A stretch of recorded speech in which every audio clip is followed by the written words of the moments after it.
Hello everyone. If you are new to my channel, then consider liking and subscribing. It will make me feel wonderful if you do it, thanks. By the way, I also have a Luffy fan fiction channel. If you are interested, the link is in the description. Yes, I have a sister. By the sleeping zombie. Fem Naruto. The Straw Hats knew that Luffy had an older brother, who was Ace. But at that time, they were not aware of the existence of yet another brother, or even Luffy's supposed older sister. His mysterious older sister who apparently could walk on water and make a bunch of copies of herself. I don't own anything. Adios. Time sure goes fast. Amidst the coldness of the snowy weather, a hand reached out for a straw hat that had been buried under that many layer of snow for God knew how long. I can't believe that it has already been 2 years, he muttered to himself as he brushed off the snow from his beloved hat. Unspeakable emotions flashed across his eyes as he stared at the straw hat. He hadn't wear the straw hat for 2 years. The boat is ready to go, informed Margaret as soon as she arrived with more people following closely behind her. The sudden appearance of the unknown people triggered the beasts that stood quietly behind him. Thinking that these people were intruders, they let out a ferocious growl, only for them to be silenced with a disapproving gaze coming from him. "Look closely, those are my friends," he said sternly, causing them to lower their heads pitifully at him. Seeing him subdued those beasts easily, Sandersonia commented, "So you actually went ahead and became the boss of the entire island." "Yeah, but because I made the mistake of becoming friends with these guys, I can't eat them. I bet they will taste so good," he sighed, causing his former foods-turned-friends looking horrified at the young man. "It's alright, Luffy, I've already loaded up all of your favorite food into the boat." Hancock beamed at him shyly. "Such a thoughtful woman like me will make a great wife, you know," she added with a bashful look. "I'm not gonna marry you, but thank you for the food." Rejecting, but also didn't forget about manners, Luffy thanked her sincerely for the food. Instead of getting upset with his rejection, his words only caused her heart to beat even faster as blood rushed to her face. "I love it even when you're like that with me," she squealed with pure delight and admiration in her eyes. Elder Nyan could only shook her head helplessly at the pirate empress's delusional behavior. The sight had become so familiar to the old woman that she didn't even want to care anymore. "Since Rayleigh had left 6 months ago, I'm sure he'll be waiting for you there." Luffy let out a small grin. "Yeah, he already taught me all of the basic in a year and a half. I'm so grateful for that. Now it's finally time to say farewell to this island and you guys." Looking around the place that had been his temporary home for the past 2 years, he took a deep breath and finally said, "Alright, let's go." Luffy and Hancock, along with the rest of the Kuja pirates and Elder Nyan, boarded the ship. They soon sailed away from Rusukaina Island until they reached a spot not far from Sabaody Archipelago. "You should wear this." Putting the fake mustache that came together with a fake nose, Hancock was very determined to teach Luffy on how to disguise himself. "I don't need that. Don't worry, no one will find out," Luffy refused, but he also didn't push her away when the taller woman fussed over him, making sure that his face would stay hidden underneath the cloak. "Still, you should at least hide your face. You may haven't appeared for 2 years, but people can still recognize your face. If you cause a disturbance, it may delay your journey." Knowing that she did this out of kindness and just worried about him, Luffy just went along with her. Plus, he kinda liked this fake mustache thingy. Usopp and Chopper would surely laugh once they saw him. Then Hancock started to ramble like a fussy wife of what she had prepared for him. There were so many things that she said, but only one thing that caught his attention. Packed lunches. At least he wouldn't go hungry while finding his way to his crew. "We of the Kuja pirates will always be ready to come for your aid should you ever need us, please do not forget this." Hancock and the Kuja pirates smiled at him. Luffy beamed at them in response. "Yeah, thanks a lot you guys. We'll be praying for your safe journey." Margaret spoke up, followed by the others' words of encouragements and well wishes. Hancock on the other hand was blushing like a teenage girl in love. "Also, there is just one thing that I want from you." "What is it?" "I'm not marrying you if that is what you want." Thinking that he was about to be asked to marry her, Luffy quickly rejected her with a straight face. "No, not that." Feeling bashful, she closed her eyes and cupped her face as she meekly said, "I only want you to leave," without saying goodbye. "What? Don't worry," flashing her his brightest smile, he responded, "Besides, I want to see you again." "You, as in all of them," but Hancock, being Hancock who thought that he meant solely her, started to become delusional again. Elder Nyan, who stood quietly beside her, could only heave out a tired sigh. As Luffy was ready to leave, Hancock told him once again as to not drawing any attention to himself, which he promised her. He jumped into the small boat given to him by the Kuja pirates and waved at them as the boat slowly started to drift away from their ship. "Well then, I'll be off now. See ya." He then turned his head away from them and had his eyes fixed on the small dot at the horizon, which was the Sabaody Archipelago. Luckily for him, because his destination was right in front of him, he managed to reach the island without any problems. Getting off the boat, He felt a surge of emotions the moment his feet touched the ground. The last time he was here was also the last time he saw his crew. Even though he knew that they were fine, he missed them very much. He wondered if the rest had already arrived. Well, knowing them, they would surely be able to get here in the end. He had faith in all them. He also believed that they must have gotten a lot stronger now. Carrying the massive overloaded bag that looked like it could explode anytime soon on his shoulders with no effort, he also made sure that he wore his cloak properly. He hadn't put on the fake mustache yet. He should put it on soon. Just as when he lifted one foot off the ground, he felt a presence nearby and a pair of watching eyes on him. Not feeling anything bad from the person in hiding, Luffy only turned his head slightly to a certain direction where his instinct was telling him that the person was definitely there. Gentle breeze suddenly passed by the place, causing the leaves on the trees to sway gently as if they were waving themselves at him. A moment after that, a person suddenly stood before him. Luffy blinked for a couple of times before his eyes widened in surprise. Even with that cloak covering his whole person, Luffy would still be able to recognize him. How could he not when this person once saved him from the smoker guy when he was in Logatown before? Not to mention that he had also seen a picture and an article of him before. Of course he would recognize his own father. You. Seeing the flash of recognition across his son's eyes, Dragon removed the cloak that covered his face, revealing his face and that tattoo that he was famous for, to his youngest child. Hello, Luffy. Both father and son stared at each other. There was an air of awkwardness around them since neither had uttered any sound or word to each other. Dragon stared at the face he had only seen in pictures or articles before. He decided to follow his daughter's advice to come and see him. Hence, here he was. Like Naru, Dragon also often kept tabs on what his children had been doing. In Naru's case, he wasn't always able to keep track on her even when she was a child. Later, he completely lost track of her when she left the East Blue 12 years ago. He only met her once again when she appeared at the HQ for Sabo. As for Luffy, from when he was a baby until he entered the Grand Line, Dragon never failed to keep a close eye on him. He at least had to make sure that nothing bad happened to him until he was able to take care of himself. 12 years ago, when he was back in Goa Kingdom, he purposely avoided a possible encounter with his son who wanted to see him out of curiosity. It pained him when he was only able to look at his children from afar, but Dragon thought that less interaction was the better solution. What he did was all for the sake of keeping his children safe from his enemies. But out of his expectation, his daughter was the unusual one. Not that he didn't expect that. He always knew that his eldest child was different than the rest after all. Too wise and strong for her age, she didn't really need his protection. And since both of his children were all grown up now, not to forget that the whole world had already known about their family relationship, there was no need to avoid seeing his own son now, right? Dad? Luffy started. This was the first time he was finally able to face his father and calling him Dad, after many years of only hearing his name. Luffy didn't know what to say. But since he was his father, then it was only right for him to refer the man as Dad, right? Plus, it wasn't like he never referred the man as his father before. Only, this was the first time he did so in front of the person himself. Dragon cleared his throat. Yes. Showing a rare smile on his face, he said, "You've grown so much since the last time I saw you." Luffy laughed in response, surprising Dragon.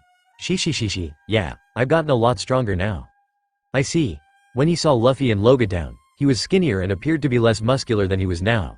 At the present, Luffy was taller and more muscular. He had that air of seriousness and maturity that people often overlook due to his childlike nature. "What are you doing here, Dad?" Luffy asked. The word, Dad, just rolled off his tongue so easily as thought he had been using that word so often in his life. Although he was surprised, Dragon was also greatly pleased. I came here to see you," he replied before he quickly changed the subject. "The team is here to send off your friend, Robin. We just arrived actually." "Oh, Robin is already here? That's good to hear." He was happy to hear about his crew. Since Robin was already here, it was possible that all of his crew were already here. Now he really couldn't wait to see them soon. Seeing the excited look on his son's face, he continued. "All of your friends are here. You're the last one to arrive actually. If you meet up with them now, you will be able to set sail without any problem. But you need to be aware that many Marines are on standby in order to capture you and your crew." "Marines?" Luffy knitted his eyebrows. "They already know about us? That's quick?"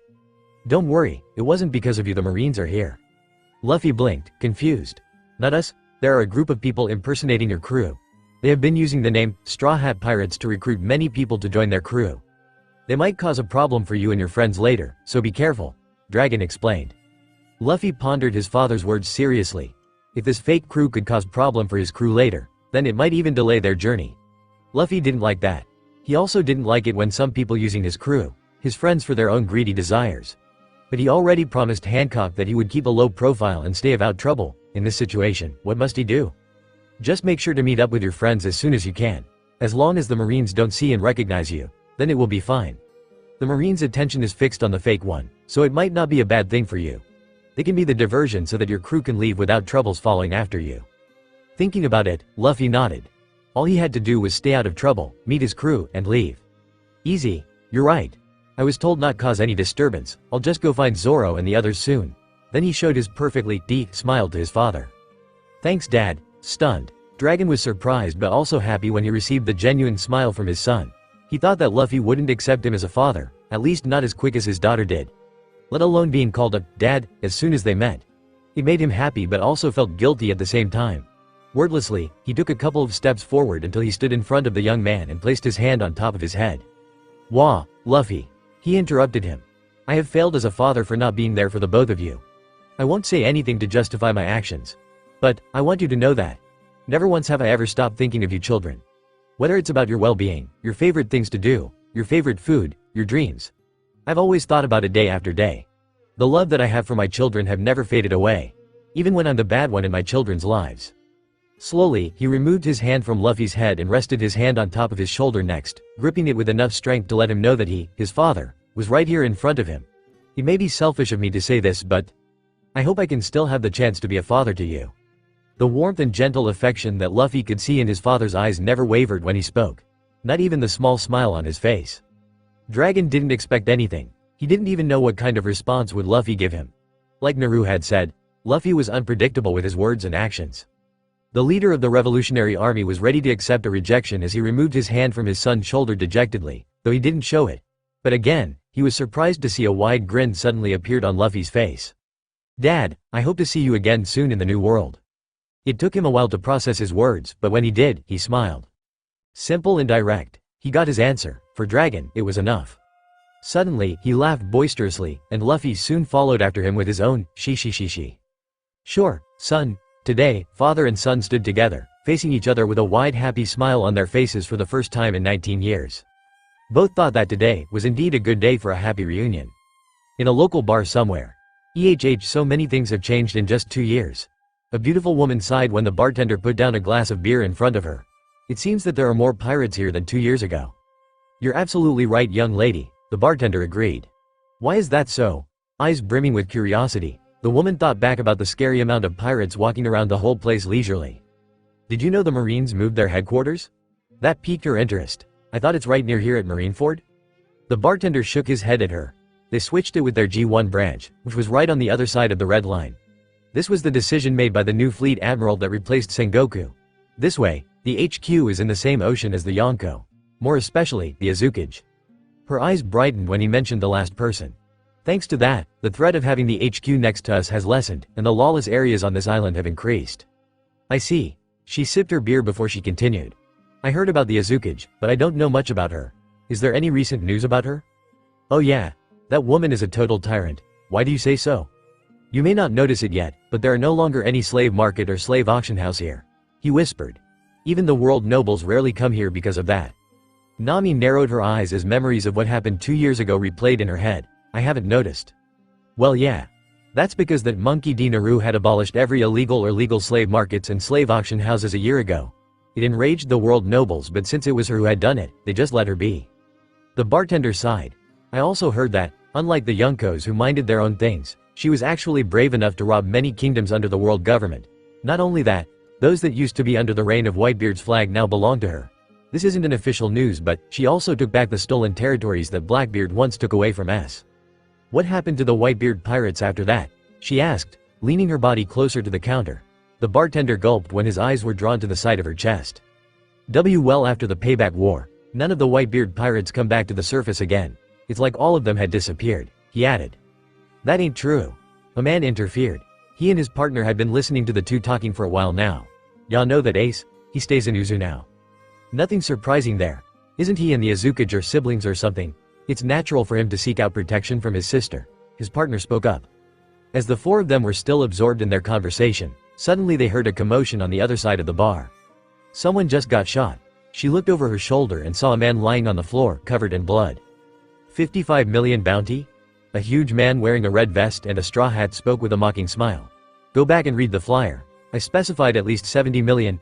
I won't deal with any captain lower than that. I can't believe you had the gall to set foot in here with your mere bounty. The other people around him laughed at the bleeding man. Go home, you piece of shit. I am the son of Dragon the Revolutionary and the Azukage is my older sister, the man boasted. We have no use for people who'll just slow us down. We are the chosen pirates. We're on a whole other level. We can't just let anyone join our crew. The commotion would of course drew in everyone's attention to them. Nami, the bartender and the two men couldn't help but to frown. Especially her. There was a sense of mocking, annoyance, and disgust written all over her face when the man claimed to be who he was. She herself couldn't believe her eyes that these people were easily fooled by them. Oi, someone as ugly and old as you dared to claim a younger woman as your older sister? She thought to herself. You're probably older than Dragon himself. Oh yeah, how could we forgot about that guy? Sigh, having a monstrous family sure is doing good for him, the bartender said quietly. That Straw Hat Luffy sure is merciless. What do you expect? They've accomplished a lot. Hearing all of these people murmuring and actually falling for the man's cheap talks made Nami even more annoyed, but she restrained herself from saying anything. Hey, even if you want to pretend to be someone, at least make sure to do a decent job, she thought, silently judging the poor imitation of the whole crew. In her opinion, those people were just the cheap and ugly version of the real deal. She focused on finishing her beer when the fake Luffy started to boast about some pirates captains joining them. She wasn't interested in that. Her mind drifted to her crew faces. A sense of longing, excitement and anticipation filling up her heart. It's really been 2 years. And you over there, realizing that she was being called out by the fake Luffy. Nami rolled her eyes. Don't just sit there moping alone, come over here. No thanks, she refused, not even looking at him. I'm waiting for someone. Her unexpected refusal caused a ruckus among those in the bar. Even the bartender looked nervous. Not taking her refusal seriously, the fake Luffy laughed out loud. Ah ha ha ha ha ha, waiting for someone? Whoever it is. He's probably a weakling who'll cry and apologize once he hear Captain Luffy's name. Hurry up and get over here. Feeling more annoyed, Nami looked at him and said, I'm only going to say this one more time.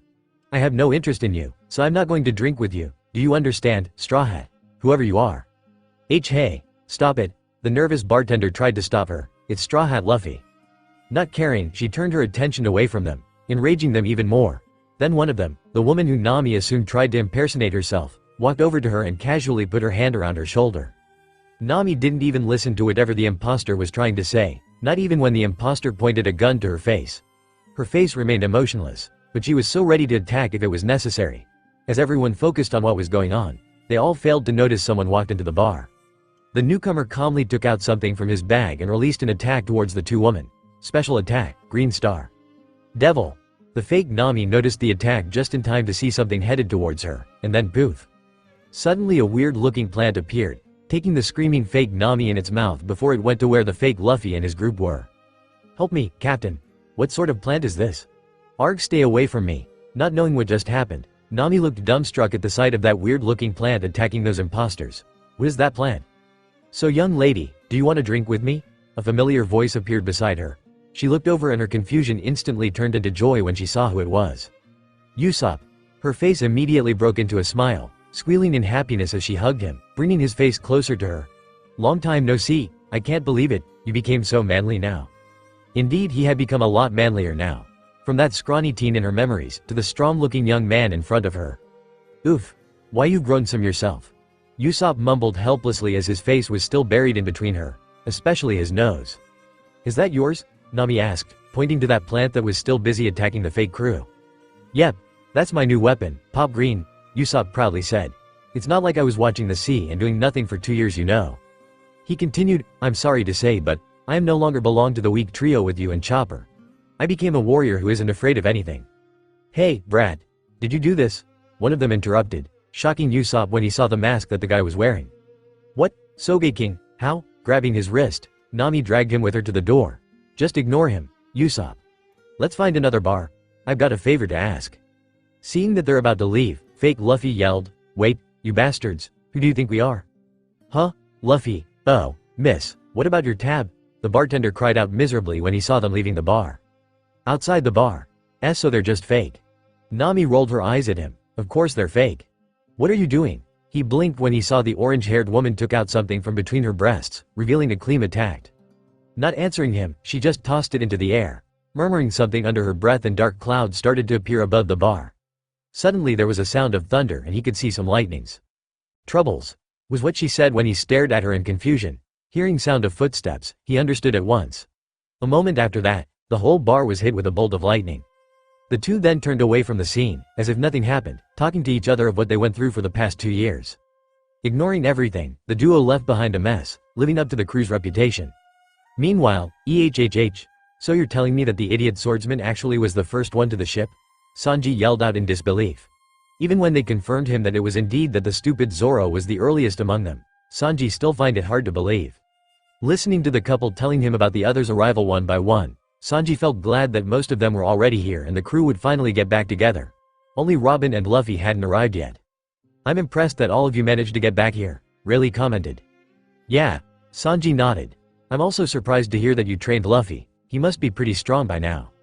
I haven't seen him in 6 months myself, so I'm looking forward to see how much he has grown since then. The old man laughed, only to sweat drop when Sanji listened to him at all. By the way, Rayleigh-san, Sanji put on a serious facade once he was done thinking about a certain navigator. Thinking that whatever the young man about to say is something serious, Rayleigh put down his newspaper. Have you met Luffy's older sister? Looking at the serious and desperate look on the youngster's face, the old man wondered if they knew each other, but answered nonetheless. Yes, I had the pleasure of meeting her a couple of times before. Really, is she truly as beautiful as she looked like in here? Eyes turned to heart sign. He suddenly took out a wanted poster out from nowhere and put it on his chest. There was a trail of blood leaking out from his nose as smoke coming out from his ears. Both Rayleigh and Shaggy stared at Sanji with amusement shown through their eyes, even though this wasn't the first time they had seen him behave like this before. You mean Naru-chan? Suddenly there was a photo between her fingers as she waved it in the air. Looking closely, it seemed to be a picture of a lady. Quicker than a wind, the red-faced Sanji snatched the photo from Shaggy with the trembling hands. This. In that photo was a woman with long black hair tied into a high ponytail. Her eyes are cerulean blue with 3 thin lines on each of her cheeks, making her resemble a fox or a cat. Despite the marks on her face, it didn't make her less beautiful. She was wearing what looked like a dark blue long robe that reached her mid-thighs with split on either side, revealing a black short underneath. She was also wearing, what he assumed, a black shirt underneath her robe. Absolutely gorgeous, he cried out, hugging the photo closer to his chest as he twirled around happily on his toes like a ballerina. Grove 47. Hey, Zoro, Sanji, Robin. We finally see each other, but why are you guys acting so weird? Chopper asked. He just arrived yesterday and so far he hadn't seen any of his friends yet, but he knew that they were somewhere around the island. Rayleigh said so. Today, as he was on his way to where the Sunny was docked since he was told that Frankie was there, he just happened to stumble upon 3 of his good friends.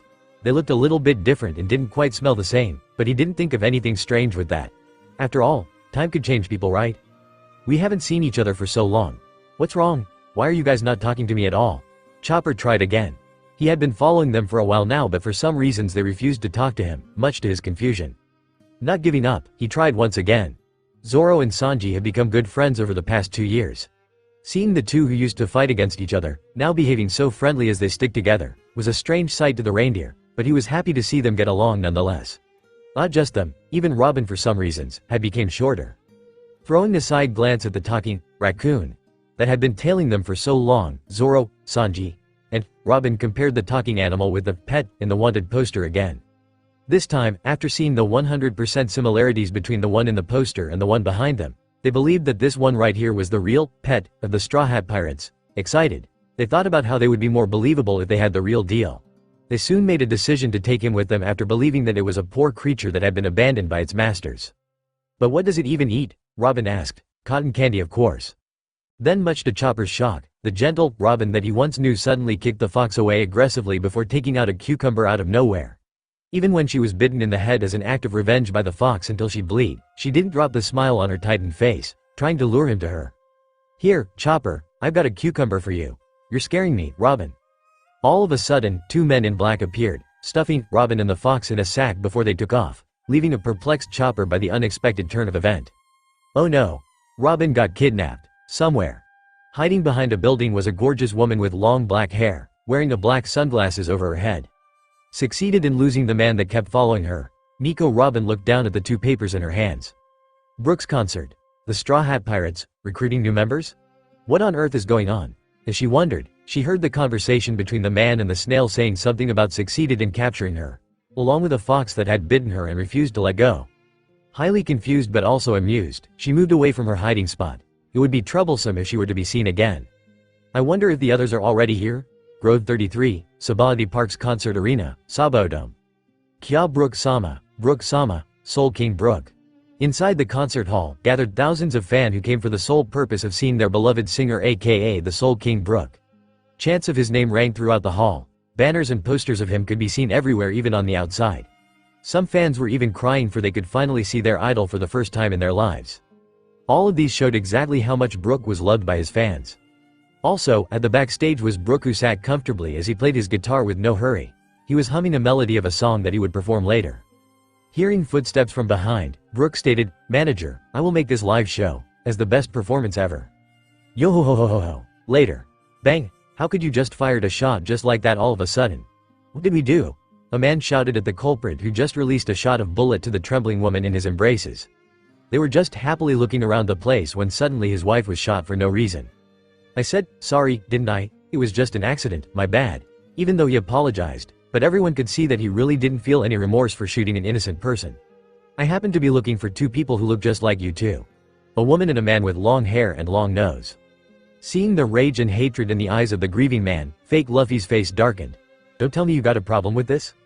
When the man didn't say anything, fake Luffy sneered and immediately shot him as he said, "Guess you do." Seeing the poor couple bleeding on the ground, the others immediately distanced themselves from the Straw Hat Pirates, not wanting to be the next victim. Feeling gleeful upon seeing people looked at him with fear in their eyes, fake Luffy loudly ordered his men to search for those two couple that humiliated him before. Suddenly he fell to the ground when he felt something collided with him from behind. Enraged, he turned around only to see a weirdo carrying an oversized backpack walking past him. "Wait a minute!" Fake Luffy yelled, causing those watching the scene to pray for the poor guy's safety. The poor guy Luffy stopped on his track only to see a man that looked like he was burnt, sitting on the ground. For some reasons, he kinda looked familiar, but Luffy couldn't seem to guess where he had seen the man before. Still, not minding the tone of the man's voice, Luffy said, "Did I bump into you? Sorry then." And he continued on his way without paying any more attention to him. I said stop right there. This time, Luffy was really annoyed now. After having a conversation with his father, he was now on his way to meet up with the rest of his crew. But this stupid guy just had to stop him. He apologized already, he didn't have time to waste anymore. What do these people want from him anyway? Did they perhaps recognize him? Shoot, he should have put on the fake mustache like Hancock told him to. Pulling out his gun again, fake Luffy and his fake crew surrounded Luffy with arrogance in their eyes. "Now get on your knees and beg for your life, home. A pirate with a bounty of 400 million berry." If a moment ago Luffy was annoyed, now he was more than just annoyed. Especially when this guy was being so annoying he was poking his cheek with his gun. Holding back the urge to punch him away, Luffy reminded himself of his promise to Hancock that he would stay out of trouble. But this guy was seriously asking for a beating from him. Wait, now that Luffy really took a good look at this person and his friends. His eyes flashed in recognition. Wasn't this the group that his father told him about? No wonder he find this guy familiar. A straw hat, a red vest, a pair of blue pants and a pair of sandals? He also noticed the woman with short orange hair. She wasn't Nami. Luffy was sure of that because Nami was taller, and the tattoo was all wrong. He saw a man with blue hair, wearing a red shirt with some flower design on it. Luffy was also sure that he wasn't Frankie. His shipwright was a man who only wore Speedo. He didn't like wearing pants, so he wasn't Frankie. Plus, this guy didn't have the star tattoos on his arms like Frankie did. Luffy wasn't sure about the last one though. He looked like Sogeking, but Sogeking wasn't even a part of his crew. Now that Luffy was aware of these guys' identities, he should leave now. But seeing that many eyes on him, Luffy glared fiercely at the fake him since it was all because of him that people were staring at him. Affected by the sudden glare, fake Luffy was startled and unconsciously stepped back due to fear. "Sorry, but I'm in a hurry," Luffy stoically said, before continued to walk away. He couldn't afford to waste any more time.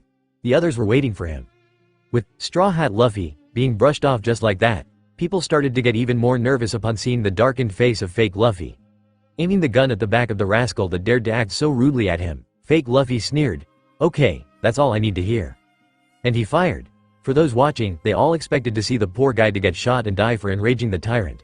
But instead of having the same fate as the couple that were shot by the fake Luffy earlier, they watched as Luffy coolly dodged the bullet. Luffy, sensing the bullet behind him, merely moved his body a little bit to dodge the bullet. Not like the bullet could hurt him since blunt attack wouldn't work on him, but it didn't fail to make him angry, glaring at those people that wasted his time. He released Haoshoku Haki, causing them to lose their consciousness and fall to the ground, much to the disbelief of everyone who witnessed the accident.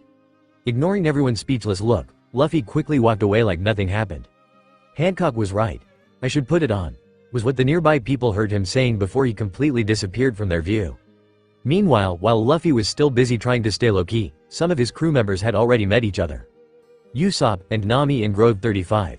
Riding the floating bubble bike leisurely was Usopp and Nami, who just finished buying supplies for the crew's upcoming journey. "Do you think the others have already gathered at the ship?" Usopp wondered. I'm not sure," Nami responded. "I heard that Robin has already arrived." "Robin? What about Luffy?" Nami sighed. "It seems like he's not here yet, or else we would have noticed by now." Knowing their captain's nature as a trouble magnet, if there was a huge ruckus anywhere, the possibility that their captain become the reason for said ruckus was quite high. Hearing what Nami said, Usopp sighed. He's the captain, but he's also the last one to arrive. "I kinda expected Zoro to be the last one, you know." Nami laughed, agreeing with his words. Suddenly Usopp saw something heading towards them. He squinted his eyes and saw a reindeer with huge horns wearing a blue backpack and clothes running in their direction. "Oi, Nami. Is that who I think he is?" Looking at where Usopp pointed at, Nami gasped in pleasant surprise.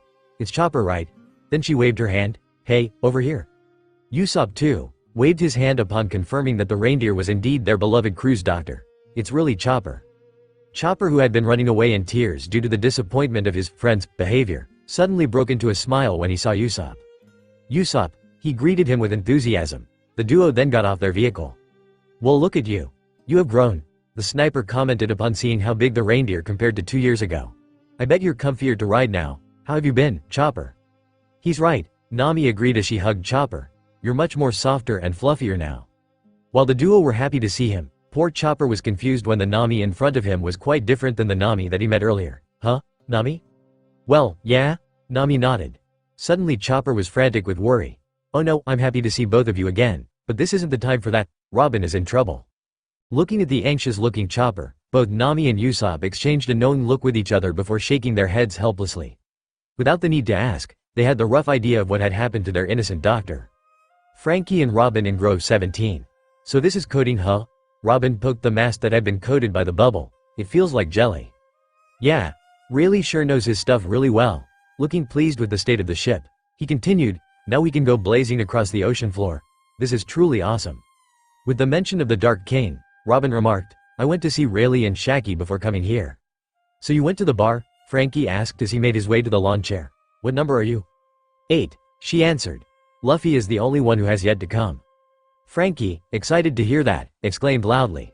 "So the time for our new voyage to start is almost here, super. By the way, maintenance is 100% okay. I added some new weapons too." He drank his cola, then as if he remembered something, he added, "Usopp and Sanji came here once.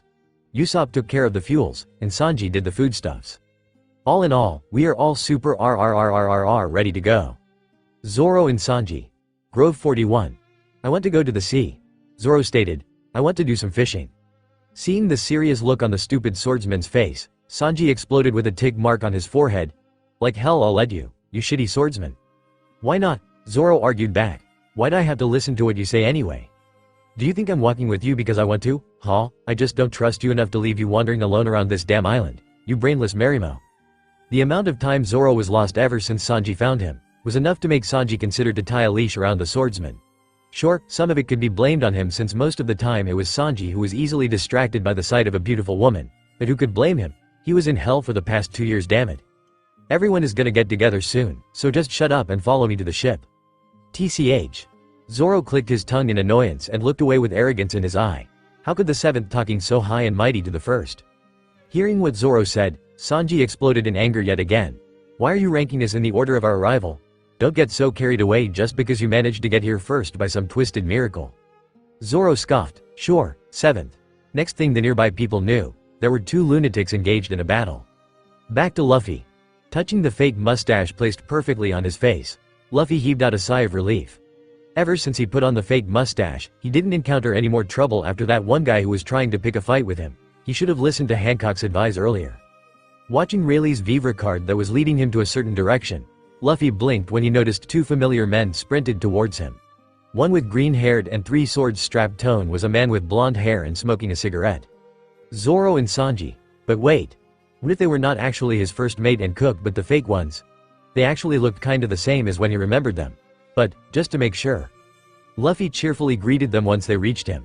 "Zoro, Sanji, long time no see." Zoro and Sanji blinked and stared at this kid that fit the description that their boss had told them before. The cloaked kid with big bag. Sweating, Zoro nervously greeted him back. "Why yeah, it's been a while." Then both of them turned their back away from the grinning Luffy and started to discuss with each other quietly. "Oh oi, do you think he's mistaking us for someone else? Whatever the case, don't you think this is our chance? He's the one boss wanted us to find," Sanji whispered back. Then they both looked at Luffy, who thought that they were very friendly with each other. Surprisingly, they didn't try to kill each other. "Why don't you follow us first?" Blinking. "Why? To catch up with each other?" Sanji. "Look, lady," Luffy suddenly shouted. Sanji looked behind and saw a woman. Indeed a beautiful woman, but she was too tall, so he answered mindlessly, "Not my type." Luffy's eyes flashed. Not Sanji. His cook would have gone over there and flirt with the woman in an instant. As for his swordsman, "Hey Zoro, I saw two people fighting with their swords over there, why don't you join them?" Zoro started to sweat nervously. He wasn't even a real swordsman to begin with. He couldn't fight. These swords were just fake swords. So he answered with a shaky voice, "I don't feel so good at the moment. I'll join later, ah ha ha ha ha." He stopped laughing when the kid stared at him without much expression on his face. Somehow, his stare made him really nervous. "Shall we go now?" Luffy took a good look at them both, before nodding to himself. They were not his Zoro and Sanji after all. "I'm in a hurry to go somewhere." He walked away, not passing them a glance at all. Fake Sanji tried to stop him by grabbing his shoulder, only to be met with a spine-chilling stare. He was so afraid he immediately released his hold on the kid's shoulder. "Why you? No longer interested in staying here any longer." Luffy walked away, following the Vivre card. Once he was out of their sight, fake Zoro asked fake Sanji, "What should we do now? Boss want us to take the kid to him." Fake Sanji gulped. "Let's just say that he already left the island." Later, back to where the Sunny was docked. After Usopp and Nami explained to the innocent Chopper of what really happened, the trio made their way to Grove 17, where the crew was supposed to meet up. There, they saw both Robin and Frankie with shocking transformation. Especially Frankie. While Usopp and Chopper were being all crazy and excited over Frankie's robotic self, Rayleigh and Shaggy suddenly appeared with some news. "The Marines?" Nami frowned. Shaggy nodded. "Yes. They think that the fake Monkey-chan is the real one. So they started to make a movement. I've been listening on their conversation, so there's no doubt about that." Thinking of those imposters, Nami scowled in displeasure. Should have struck them harder before. "I've informed Brook-chan of the situation through the Den Den Mushi at the concert hall." Shaggy added. "He should be coming here soon." "Oh, so he's abandoning his life as a star here, huh? The skeleton sure has guts," Frankie remarked sharply, but anyone could sense the obvious relief in his voice. "Isn't that great?" Chopper, who had been hanging on the cyborg's huge shoulder, beamed in happiness. "Super great, Nami-chan. You're the navigator, right? I will teach you how to control a coded ship, so be sure to remember." Rayleigh spoke. In his hand was a piece of paper with a written instruction on it. "All right, I'll do my best," Nami exclaimed. "But Rayleigh," Usopp called out. "Luffy isn't even here yet." Seeing the worried look on the young sniper's face, the Dark King merely gave him a smile of comfort. "Don't worry. Luffy has already arrived on the island." Rayleigh's news immediately brought a wide smile to the five of them. "How exciting," Robin stated as the others rejoiced. "I gave a Den Den Mushi to Sanji bro when he stopped by here at the ship. He's with Zoro now," Frankie informed them. "That's good. At least Zoro wouldn't get lost on his way here." Usopp sighed in relief. It would be troublesome if Zoro was nowhere to be seen once they were about to leave.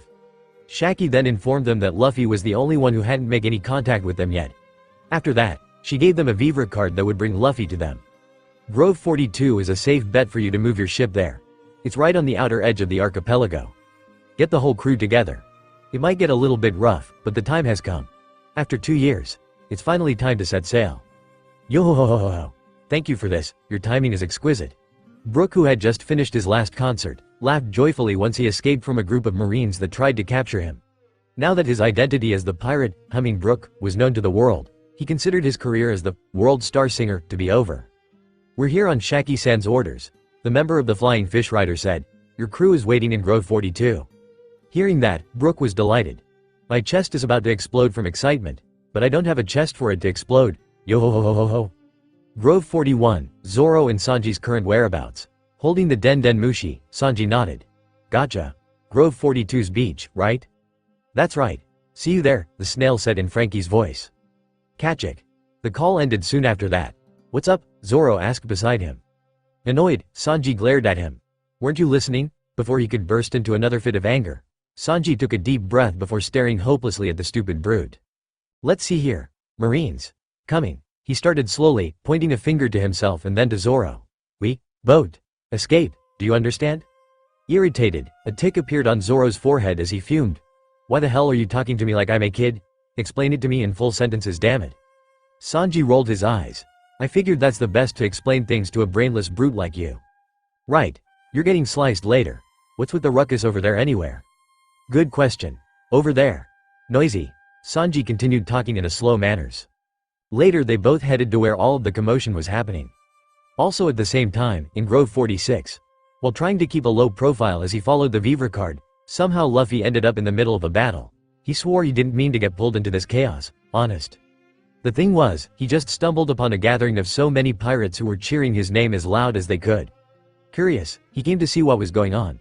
Only for him to see the people that were pretending to be his crew stood on top of the plaza, giving some kind of a speech. Because these people kept yelling, "Boss Luffy," Luffy himself was confused whether they were referring to him or that fat bastard over there. Losing his interest in an instant, Luffy was about to leave for good this time, when a bunch of Marines suddenly appeared and encircled the pirates with no place to escape. Sadly, he was one of them. When one of the Marines shouted for Straw Hat Luffy to surrender, he almost exposed himself by almost responding to the Marine. Also, he remembered what his father said about letting the fake crew to be a diversion? Yes, a diversion. Thus, Luffy barely moved from his place other than dodging an incoming attack swiftly. A battle broke out between the pirates and the Marines. He stayed being an observer who waited upon his chance to escape without being noticed. He took his promise with Hancock very seriously. Amidst the chaos, a bunch of Kumagai appeared firing a continuous laser beam to their Targista. What are those human weapons doing in a place like this? Seeing the infamous human weapons, fake Luffy and the rest of the fake Straw Hats started to see reality as they trembled in fear. All of them were scared shitless as they watched one of the pirate with high bounty was finished with only a single laser beam from one of the pacifistas. With no chance of winning, they started to flee in fear of getting caught, not the least bit caring about the helpless pirate they tricked that were crying out for their boss Luffy to help them. Hearing that, fake Luffy cursed. Don't joke around, he'll die if he face them. But unfortunately for him and his group, before they could successfully escape, Sentomaru appeared before them with his giant axe over his shoulder. The sight of their big boss Luffy faced the big Marine caused a wild uproar among the pirates, thinking that their boss would fight for them. Boss. Big boss Luffy. Beat them up. Why are these people calling you Straw Hat? Sentomaru narrowed his eyes in disgust and puzzlement. Stared by a Marine with a high ranking and those human weapons ready to blast him, made the fake Luffy scared out of his mind. He was ready to just run the hell away, but under the expectation of everyone and also his pride of not wanting to lose face, fake Luffy gulped down his fear and started to talk shit to Sentomaru, even though it was clear to see that he was on the verge of passing out due to fear. Hey punk, don't you know who I am? If you don't want to be killed. If you don't want your guts to be splayed all over the floor, then move aside. I'm the son of Dragon, grandson of Garp, brother of the Azukage, W with a bounty of 400 milli.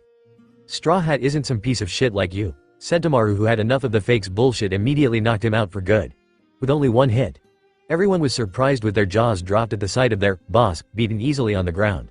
They weren't deaf. They also heard what the Marine had said before. I see. So all of these guys were tricked by a fake Straw Hat and joined his crew. Sentomaru stated as his eyes glanced over their shocked faces. PX5, who is this? The pirate, three-tongued Damalo Black, 26 million bounty. PX5 stated, and Sentomaru scoffed. Seeing that their secret had been revealed, the rest of the imposters started to flee once they saw the enraged look of those that had been cheated by them. Run, they're gonna kill us.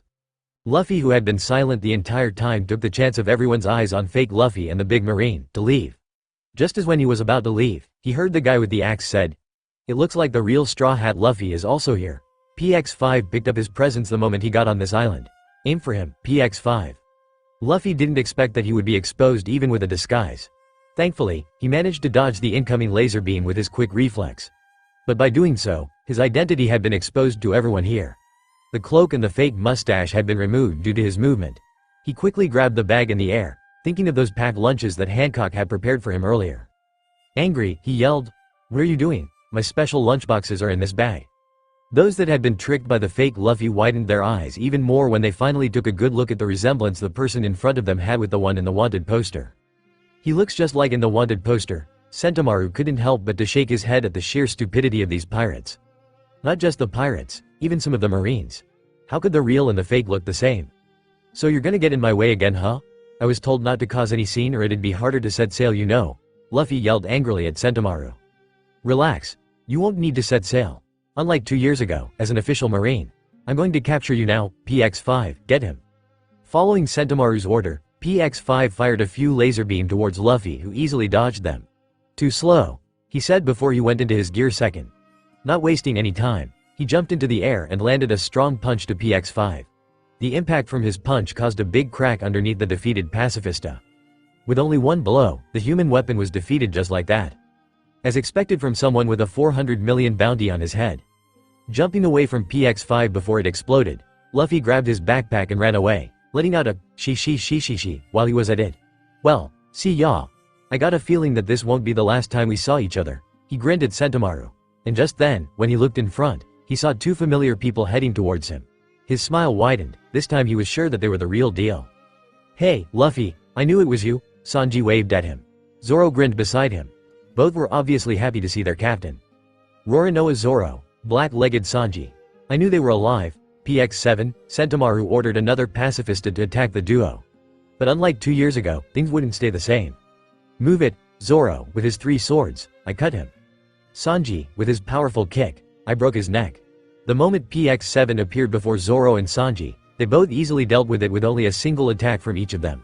Just like that, another pacifista had been defeated. Now everyone 100% believed that they were the real deal. Oi Luffy, you're number 9. Zoro told him with a clear smugness in his eye. Shut up, you shithead. How long are you going to brag about this? Sanji yelled at the smug-looking Zoro, before telling Luffy to hurry up as everyone else had been waiting for them to set sail. Luffy, who was more than glad and happy to see the two acting like this, grinned. It's really been a long time, I wonder how everyone is doing. Suddenly, he stopped on his track, looking at the person who had been observing them at a distance. Zoro and Sanji, who noticed that Luffy hadn't moved from his spot, asked what was wrong. Instead of answering them, Luffy took a deep breath and yelled out a name as loud as he could. Really HHH, Luffy's loud voice caused those within the area to also notice the presence of the legendary Dark King. Said, Dark King, chuckled. I just thought I'd check on you, but it looks like you don't need any help, and it seems like you have honed your strength even further, now go to your friends. Yeah, Luffy nodded. Really, thank you for everything for these past 2 years. Then he took a couple of steps forward, opening his arms wide, confusing those around him, including Rayleigh himself. I'm gonna be the Pirate King, he declared. Zoro and Sanji grinned. The rest gawked at the blood declaration. Rayleigh stared at the young man and the straw hat on his head. For a moment, he thought that he could see the shadow of his old friend standing behind him. Or maybe it just a trick of light. But he smiled nonetheless, proud of his student. Feeling a pressure at the corner of his eyes, Rayleigh blinked his eyes and the tears disappeared. The trio, hearing a loud thump of footsteps heading on their way, they thanked Rayleigh before continued to run away. Feeling overwhelmed with emotions, Rayleigh let the memories of training the young pirate captain flashed before his eyes. Yes. Rise to the top. His booming voice rang across the clearing as he stared at the back of young man. The Marines who were chasing after the trio were blocked by the sudden appearance of the Dark King. Rayleigh, who obviously didn't want anyone to block his student's path. On their way to leave the place, Sanji took the opportunity to take back those bags inside the bubbles that he left earlier. What's that? Luffy asked. They're all filled with food, Sanji said, causing Luffy to drool. Oi, they're one step ahead of us. Zoro, who was in the lead, saw more Marines blocking their way. They were ready to attack when suddenly the Marines dropped down on their knees and lowered their heads as they mumbled S under their breaths. Zoro, who was familiar with the effect that these Marines suffered, already knew what happened. Horo, I knew that this mayhem has something to do with you people. Luffy blinked. Who is she again? Sanji, who recognized the voice, beamed in happiness. You're the girl from Thriller Bark. Zoro scowled. Well, what are you doing still hanging around here? Is that the way you'd talk to someone who brought you all the way here? Perona scowled back. If it weren't for me, you wouldn't even be able to step foot on this island, moron. You must learn your place. No words to refute her. Zoro just clicked his tongue in annoyance and looked away. As for Sanji, who was triggered by seeing a woman in front of him, he very much acted like a dog as he sniffled Perona just to make sure that she was a real woman. He paid his price when the disgusted and annoyed ghost princess used her negative holo against him, causing him to be all depressed on the ground. I am a scum. Sanji muttered pathetically. Not sparing him another glance, Perona looked at Straw Hat and the moron. Anyway, hurry up and get going already. Bunch of battleship had appeared next to the island. Then we should get going now. Suddenly they heard a familiar childish voice somewhere above them. Luffy, Sanji, Zoro, they, including the already recovered Sanji, looked up and immediately grinned. Meanwhile, back to the Thousand Sunny. 6 of them had already gathered together, including Brook, who just arrived with his dramatic entrance just a few minutes ago. Chopper had left a while ago, with the help of his friendly Big Bird, to get the remaining members. They were just waiting for Chopper to bring them here before they could set sail for good. Nami, who could see the approaching battleships at a distance, started to grow more anxious. Where are they? Chopper is getting them. I'm sure they will be here anytime soon. Robin gave her a smile. As if on cue, they heard a cry of a bird and turned around to see the remaining members arrived as they rode on the back of a big bird. Guys! Luffy called out. I brought them, Chopper, who was hanging onto the grinning Zoro's shoulder, proudly said. Luffy-san. I missed you so much, Brook cried out. Frankie lifted up his sunglasses to take a better look. You guys sure look super great. While Sanji was having a sudden nosebleed accident after seeing Nami and Robin, Luffy was awestruck at the sight of Frankie. Whoa Frankie? Something wrong, Mecha? Frankie responded in a robotic voice, causing Luffy to be more excited he could explode. Wait, Luffy, I understand how you feel, but can you just save the awe for later? Nami tried to reason with him. Can't you see those battleships are coming closer? While Nami was trying to calm down the overly excited Luffy over Frankie's robotic acts, Usopp was holding onto the still bleeding but happy Sanji, tried to get Chopper's attention. Chopper, you need to stop this bleeding. Chopper was busy thanking the bird for helping him, therefore he didn't really listen to what Usopp said. Also, calmly sipping his tea was Brook, with the chuckling Robin beside him, who was amused with everyone's antic. As for Zoro, he was so ready for some actions as he looked at those battleships. All of a sudden, cannonballs were heading towards them, almost hitting the ship. Usopp took out a telescope from his bag. They're close enough to fire at us, this is not good. Out of their expectation, the Straw Hats watched as the incoming cannonballs were soon blocked by a ship that stopped in front of the marine ships. Not sure what was going on, Robin recognized the ship of the Kuja pirates. Kuja pirates? Nami asked. Robin nodded. Led by the Shichibukai Boa Hancock, it is an all-female pirate crew. As Sanji, Brook and Usopp were captivated by her beauty, Luffy walked over to them and casually said, "Oh, that's Hancock and the others." Following his words, they saw the pirate empress suddenly sent a wink to their direction, or rather, Luffy's direction. She was helping us. Alright, it's time to set sail now. Nami, who thought that Luffy was kinda familiar with Boa Hancock, asked if he knew her. Yeah, I was sent to the Maiden Island and became friends with them, he said, much to Usopp's amazement and Sanji's great jealousy. Luffy only laughed when the cook started to cry and accused him of not training hard enough. After all of the fuss, the crew was ready to set sail after the jelly coating thingy had expanded into a giant bubble that covered the entire Thousand Sunny. Despite feeling weird that no other marines appeared to give them any more troubles, Nami proceeded to explain about how the coating works before ordering the others to raise the sails, much to Usopp's confusion. Robin then kindly explained to him and the other clueless members about how it really works. Is it time to go, Nami? Luffy asked as he approached her. Yes, at your command, Captain. Satisfied, he stood in the middle with everyone's attention on him. Alright, you guys, he started. I've got a lot of things I want to share with you, but in any case, thank you for going along with my selfish decision for 2 years. That wasn't the first time, Sanji said. He's right. Usopp agreed. You've always been selfish. Plus, it was actually for a good cause. So we're all fine with that, Luffy. Seeing all of the smiles, grins, and smirks from his crew, Luffy laughed delightfully as Sunny started to submerging into the water. Then at the corner of his eyes, he saw the figure of his father watching him with a small smile on his face.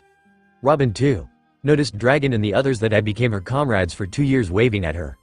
They both smiled at them, or in Luffy's case, grinned at his father.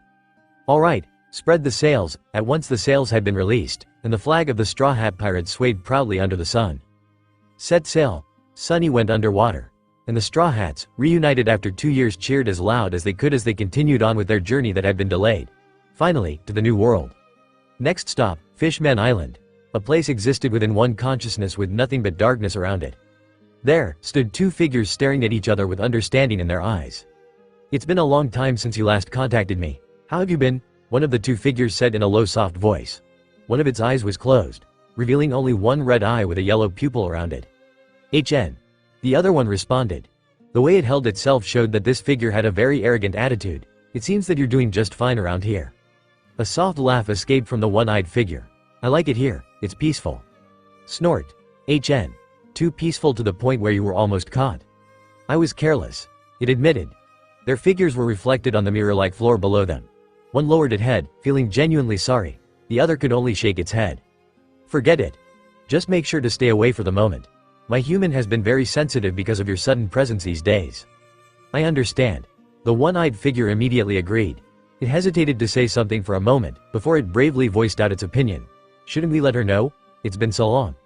It might as well not say anything because now it was glared and growled at by its companion with a terrifying aura that it hadn't felt for a very long time. It immediately let out a sigh. It seemed that its companion's protectiveness had grown even more in recent years. Wah! So this is what humans call cat, a voice full of wonder cried out in surprise when the small person in front of her showed a tiny creature that appeared in a poof of smoke. Two humans could be seen walking alongside a giant mermaid who was sitting on a big floating bubble.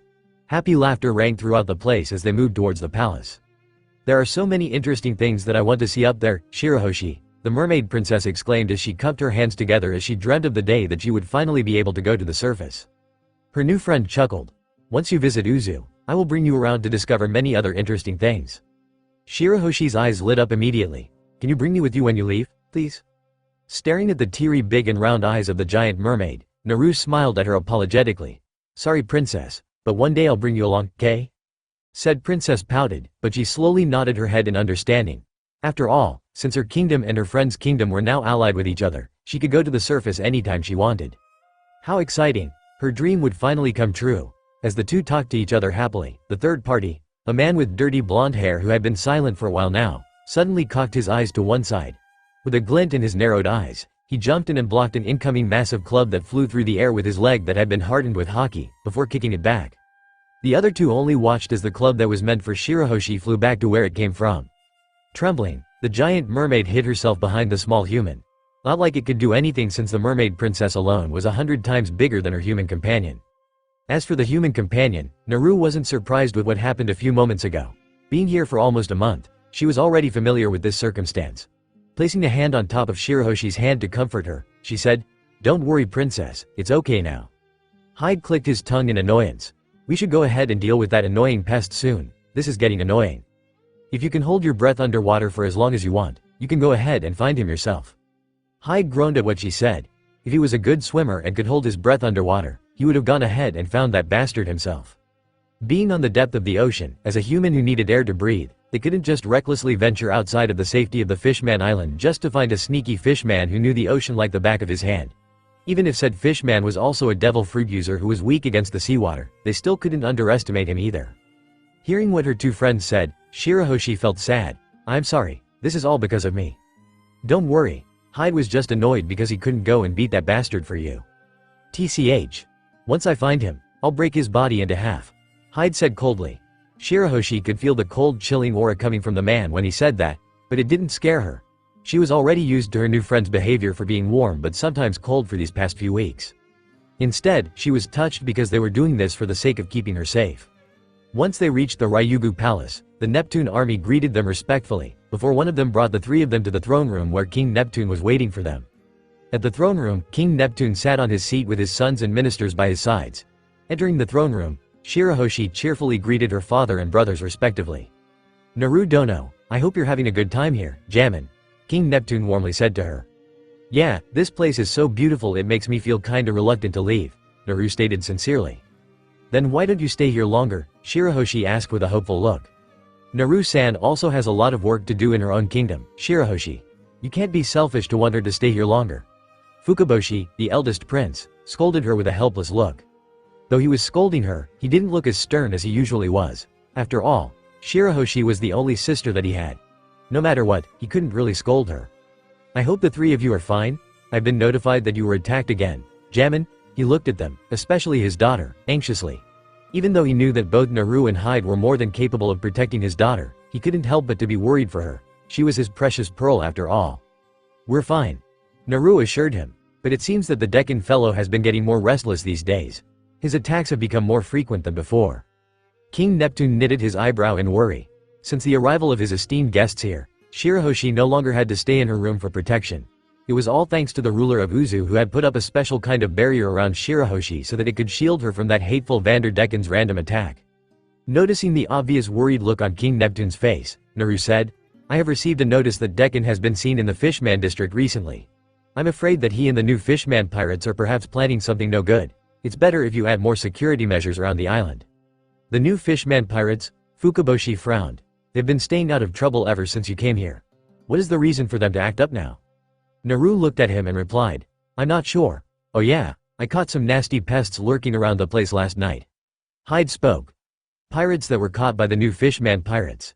It seems that those that had been captured by them are now being forced to work for them. At least that's what they confessed to me. King Neptune pondered his words seriously. The so-called new fishman pirates had been getting out of line when they kept on terrorizing the residents in his kingdom. Even going as far as causing harm to those who lend a helping hand to any human who came to visit their island. Many pirate crew too had fallen into their merciless traps, until Naru and her entourage came, bringing peace to the Ryugu kingdom. The new fishman pirates had oddly remained quiet since the arrival of their guests, at least until now. Naru and her group had been in Fishman Island for almost a month now. She was here for the sole purpose of proposing an alliance with the fish hat. She was a good person that had helped many of his people to escape from the evil clutches of the world nobles. Naru's reputation was quite good among the people here. When she came, she only brought Hyde along with some fishmen and merfolks, including Olympus and Kanana, who were the leader of the fishmen and merfolks living in Uzu. Their visit was received well, and her citizens also returned back to visit some of their loved ones. Through her citizens, who were obviously well and happy with their lives in Uzu as they told the people here about the world above the sea, the people here reacted positively about the alliance between the two kingdoms. King Neptune had no reason to refuse the alliance since it was all for the sake of his citizens and his late wife, Queen Odahime's wish. Thus, the alliance had been agreed easily, and the Fishman Island was now under the protection of Uzu. As King Neptune and Naru talked, one of the Neptune armies suddenly went in bringing news. The Straw Hat Pirates are here. The Thousand Sunny carried the crew underwater, and it was a completely new experience for them. Once the crew was out of trouble, they celebrated their reunion and shared their stories for the past 2 years, except for Sanji, who kept on saying that he was in hell and his life was miserable. Laughter and happy music filled the ship as they slowly descended further into the bottom of the ocean. Underneath the water surface, it was completely a different world than what they had experienced before. The Straw Hats' journey as they went deeper and deeper into the ocean depth wasn't that smooth, and there were also multiple occasions where they almost got into some serious trouble that nearly robbed them of their lives. But they survived. Thank goodness for that. They even gained a new friend, even though said new friend was also the one who tried to attack them before. Their new friend, Tsurume the Kraken, who had been tamed by Luffy earlier, came to their rescue, and from then, the giant mythological octopus had willingly brought them to their destination. Once again, it wasn't a smooth ride. But Lady Luck was on their side as they dropped right next to the Fishman Island that stayed majestically inside of a giant bubble. Luffy and his crew looked with wide eyes at the island within the giant bubble with amazement and fascination. It really is the Fishman Island, Usopp cried out. I can't believe that we are really here. It feels like a dream. Mermaid ladies, your Mr. Knight has come. Sanji, who looked like he was so ready to jump out and swim his way to the island, wiggled happily as he fantasized about meeting the mermaids soon. I thought I was going to die back then, but I've already died. Yo ho ho ho ho. Yeah, it's great and all, but how are we going to enter that place? Nami asked. Since they were pirates, and knowing the not-so-friendly relationship between fishman and human, she doubted that they would be received well, especially once they saw their pirate flag. Thanks for that ride, Tsurume. Luffy thanked the Kraken after he placed the Thousand Sunny properly on the ocean floor. Somehow, after their fall, the bubble still hadn't burst yet. Seeing that Tsurume was about to leave, Luffy asked, where are you going? The Kraken seemed to be saying something as bubbles escaped from his mouth, but none of them could understand what he was trying to say. Luckily there was Chopper who could understand Tsurume. Chopper nodded his head to Tsurume in understanding, and explained to the crew. Tsurume said that he is not allowed to go near the island, so he needs to go now. Why is that so? Robin asked curiously. Chopper continued to listen to what Tsurume was saying. He nodded his head again, and said, he said that he and the other big-sized sea creatures were ordered by someone not to be here for the time being. Even though they were still clueless as to why some sea creatures were not allowed to be here, they didn't press into the matter. The Straw Hats thanked him for bringing them here before the giant octopus swam away. Look at that. Frankie suddenly spoke. They turned, only to see a merman wearing what looked like a guard uniform swam towards them. Surprisingly, the merman smiled at them and asked in a friendly voice, are you perhaps the Straw Hats crew? Yep, I'm Luffy, the captain, Luffy quickly admitted, causing Usopp and Nami to scold him for being too rash, as they didn't know what this merman was up to. The merman sighed in relief and gave them an even wider smile. Good, I was told to let the Straw Hat Pirates enter once they have arrived. His words caused them to widen their eyes in disbelief, not believing their ears. Are you sure? Usopp asked cautiously. The merman nodded his head. Yes. Follow me. He then swam away to the main entrance of the Fishman Island. While the others were bewildered, Luffy merely flashed an excited grin as he looked eagerly at his crew. Shishi. What are we waiting for? Follow that guy. Wait, Luffy. We don't even know if this is a trap. Nami protested, Usopp agreeing with her. Luffy brushed her off with a laugh. Ma, it's fine. Now, to the Fishman Island. Oi, Luffy. In the end, the Straw Hats followed the merman, and just like that, the pirate crew entered legally through the front entrance. The Thousand Sunny was docked in the eyes of many fishmen and merfolks.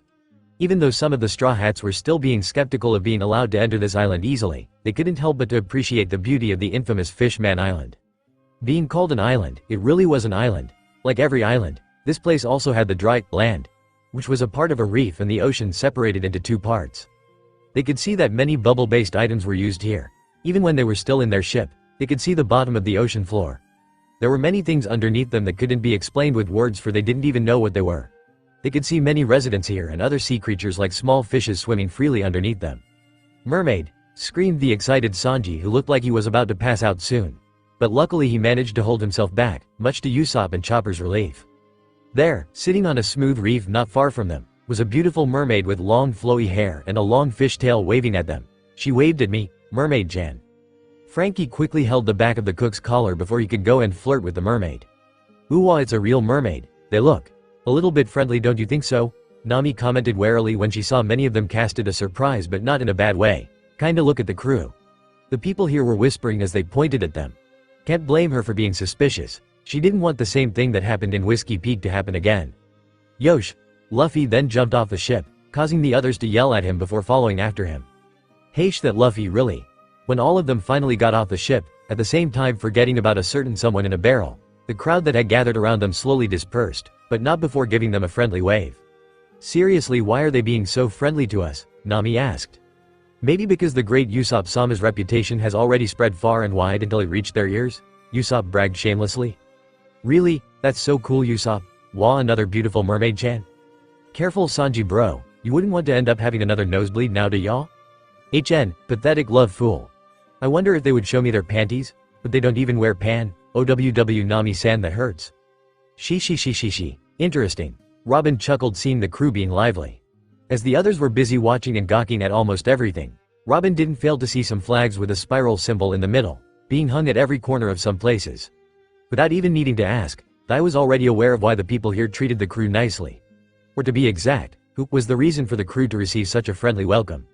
While the crew was making such a loud commotion among themselves, a familiar loud voice suddenly called out to them. Guys. Hi. Oh look, it's Kami. Chopper, who noticed her first, waved at her. Happy to see their friend again. The young mermaid waved her hand excitedly at them as she sat on top of the bubble thingy. She looked the same as the last time they saw her. Wah, I thought you guys would come a month later. Guess I mixed up the date. Kami rubbed the back of her head and laughed nervously. But it's good that we bump into each other like this here, huh? Kami-chan, you have become even more beautiful than you were before, Sanji said.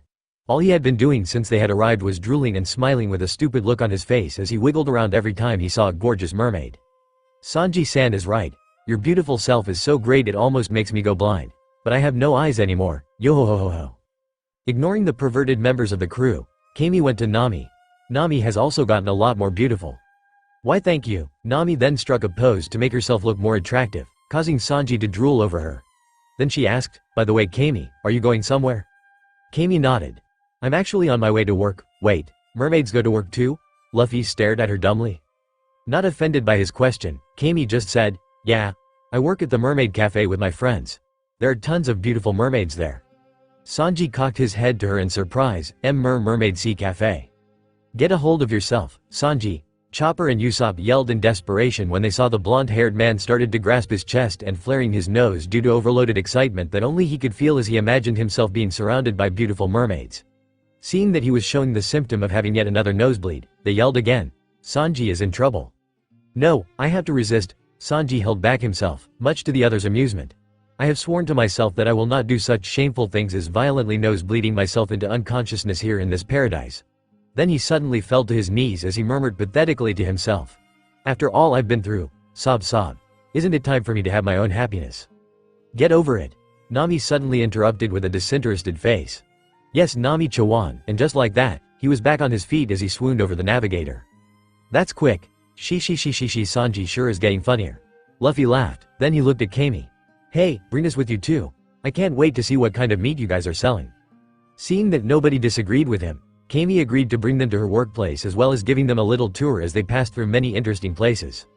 But Usopp, seeing that something was out of place with the whole group, frowned slightly. Then he realized what was missing. Or to be exact, who was missing. "Zoro is gone," he exclaimed.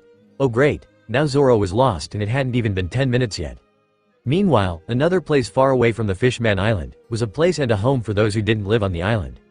The Fishman District. Because it was located far away from the main island that had been blessed by the sunlight that managed to reach the ocean floor, this district had always stayed in the darkness.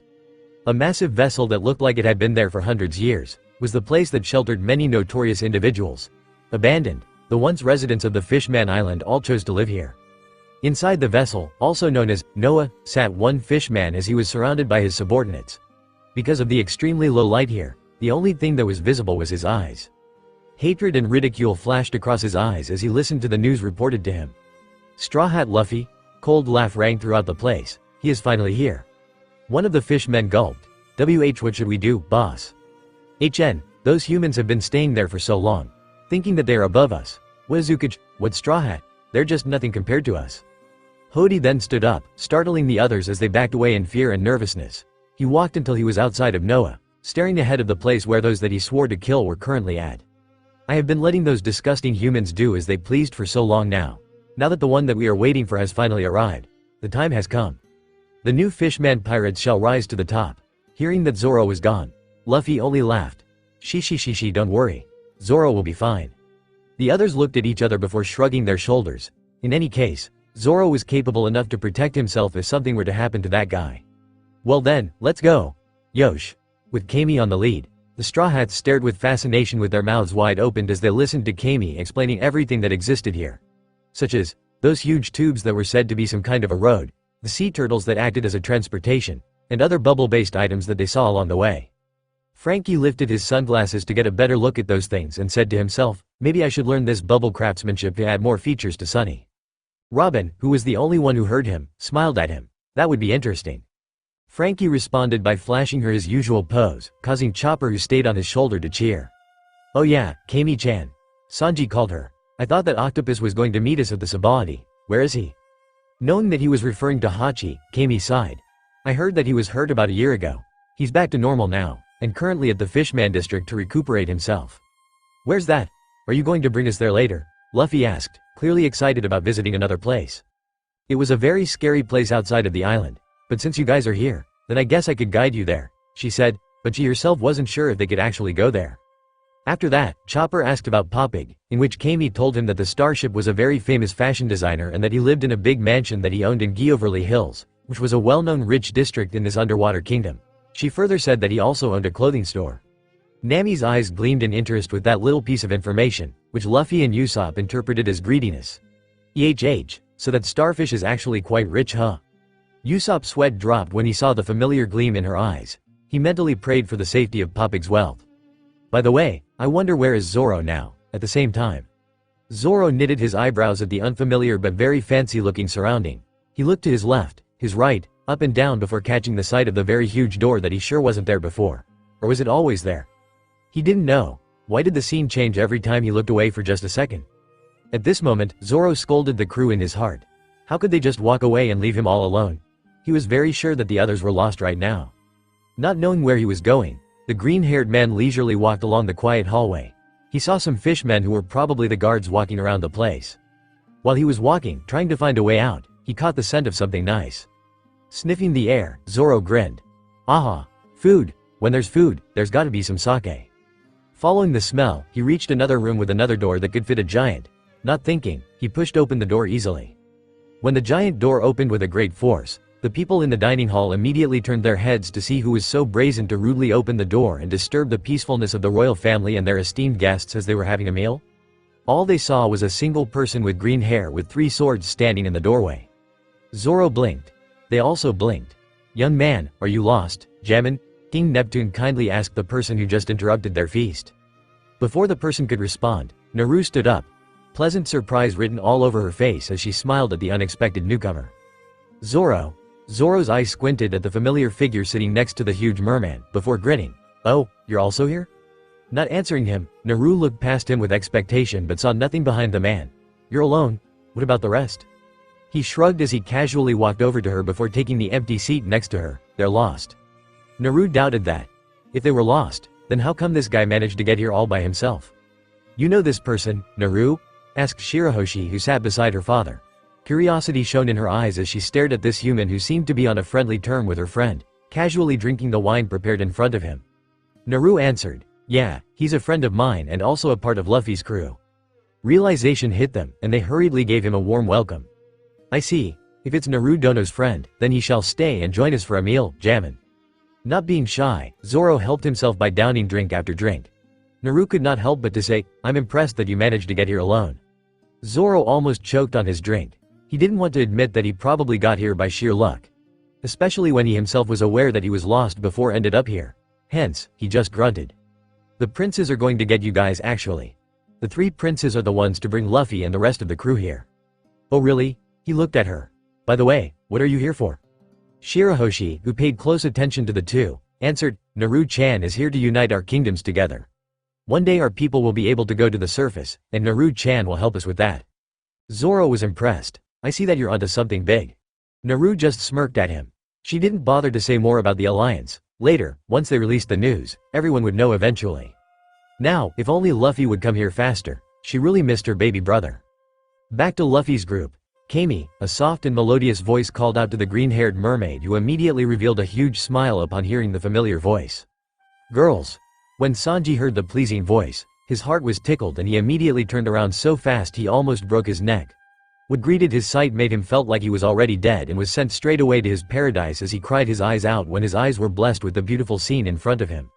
Finally, Mermaid Cove. "Are these the pirate friends that you told us before, Kami?" asked a mermaid who was lying on her stomach. She had a coy smile on her beautiful freckled face as she stared at the overly excited Sanji who seemed like he was about to pass out anytime soon. "I see, so they are the rumored pirate crew that caused such a merriful commotion at the front entrance earlier? They don't look scary at all," another mermaid with long blue hair chimed in. While Kami introduced the straw hats to the mermaid, Sanji was busy crying with tears and snots all over his face. "He's crying more than when he left Baratie," Luffy stated while Usopp wasn't sure if the guy was really okay or not. One of the mermaids swam closer to the edge where Sanji was, and grabbed his hand. "What are those tears for? Come, let's swim together." This action only made Sanji cry even more as he whimpered to himself, "Am I really deserving such joy in my life?" He had been living in hell for the past 2 years. Was he really not dead and actually seeing these beautiful sea goddesses right in front of him? While the others were wondering what actually happened to him for the past 2 years for him to react like this, Robin only chuckled in amusement. She was more amused seeing him like that actually. "You seem to know something," Frankie commented, but the only response that he received were those eye smiles. Nami rolled her eyes, saying, "Let him be, he'll get back on his feet in no time." And true to her words, Sanji did get back on his feet not long after that. As Sanji was having fun with the mermaids, the rest only sat nearby enjoying some snacks.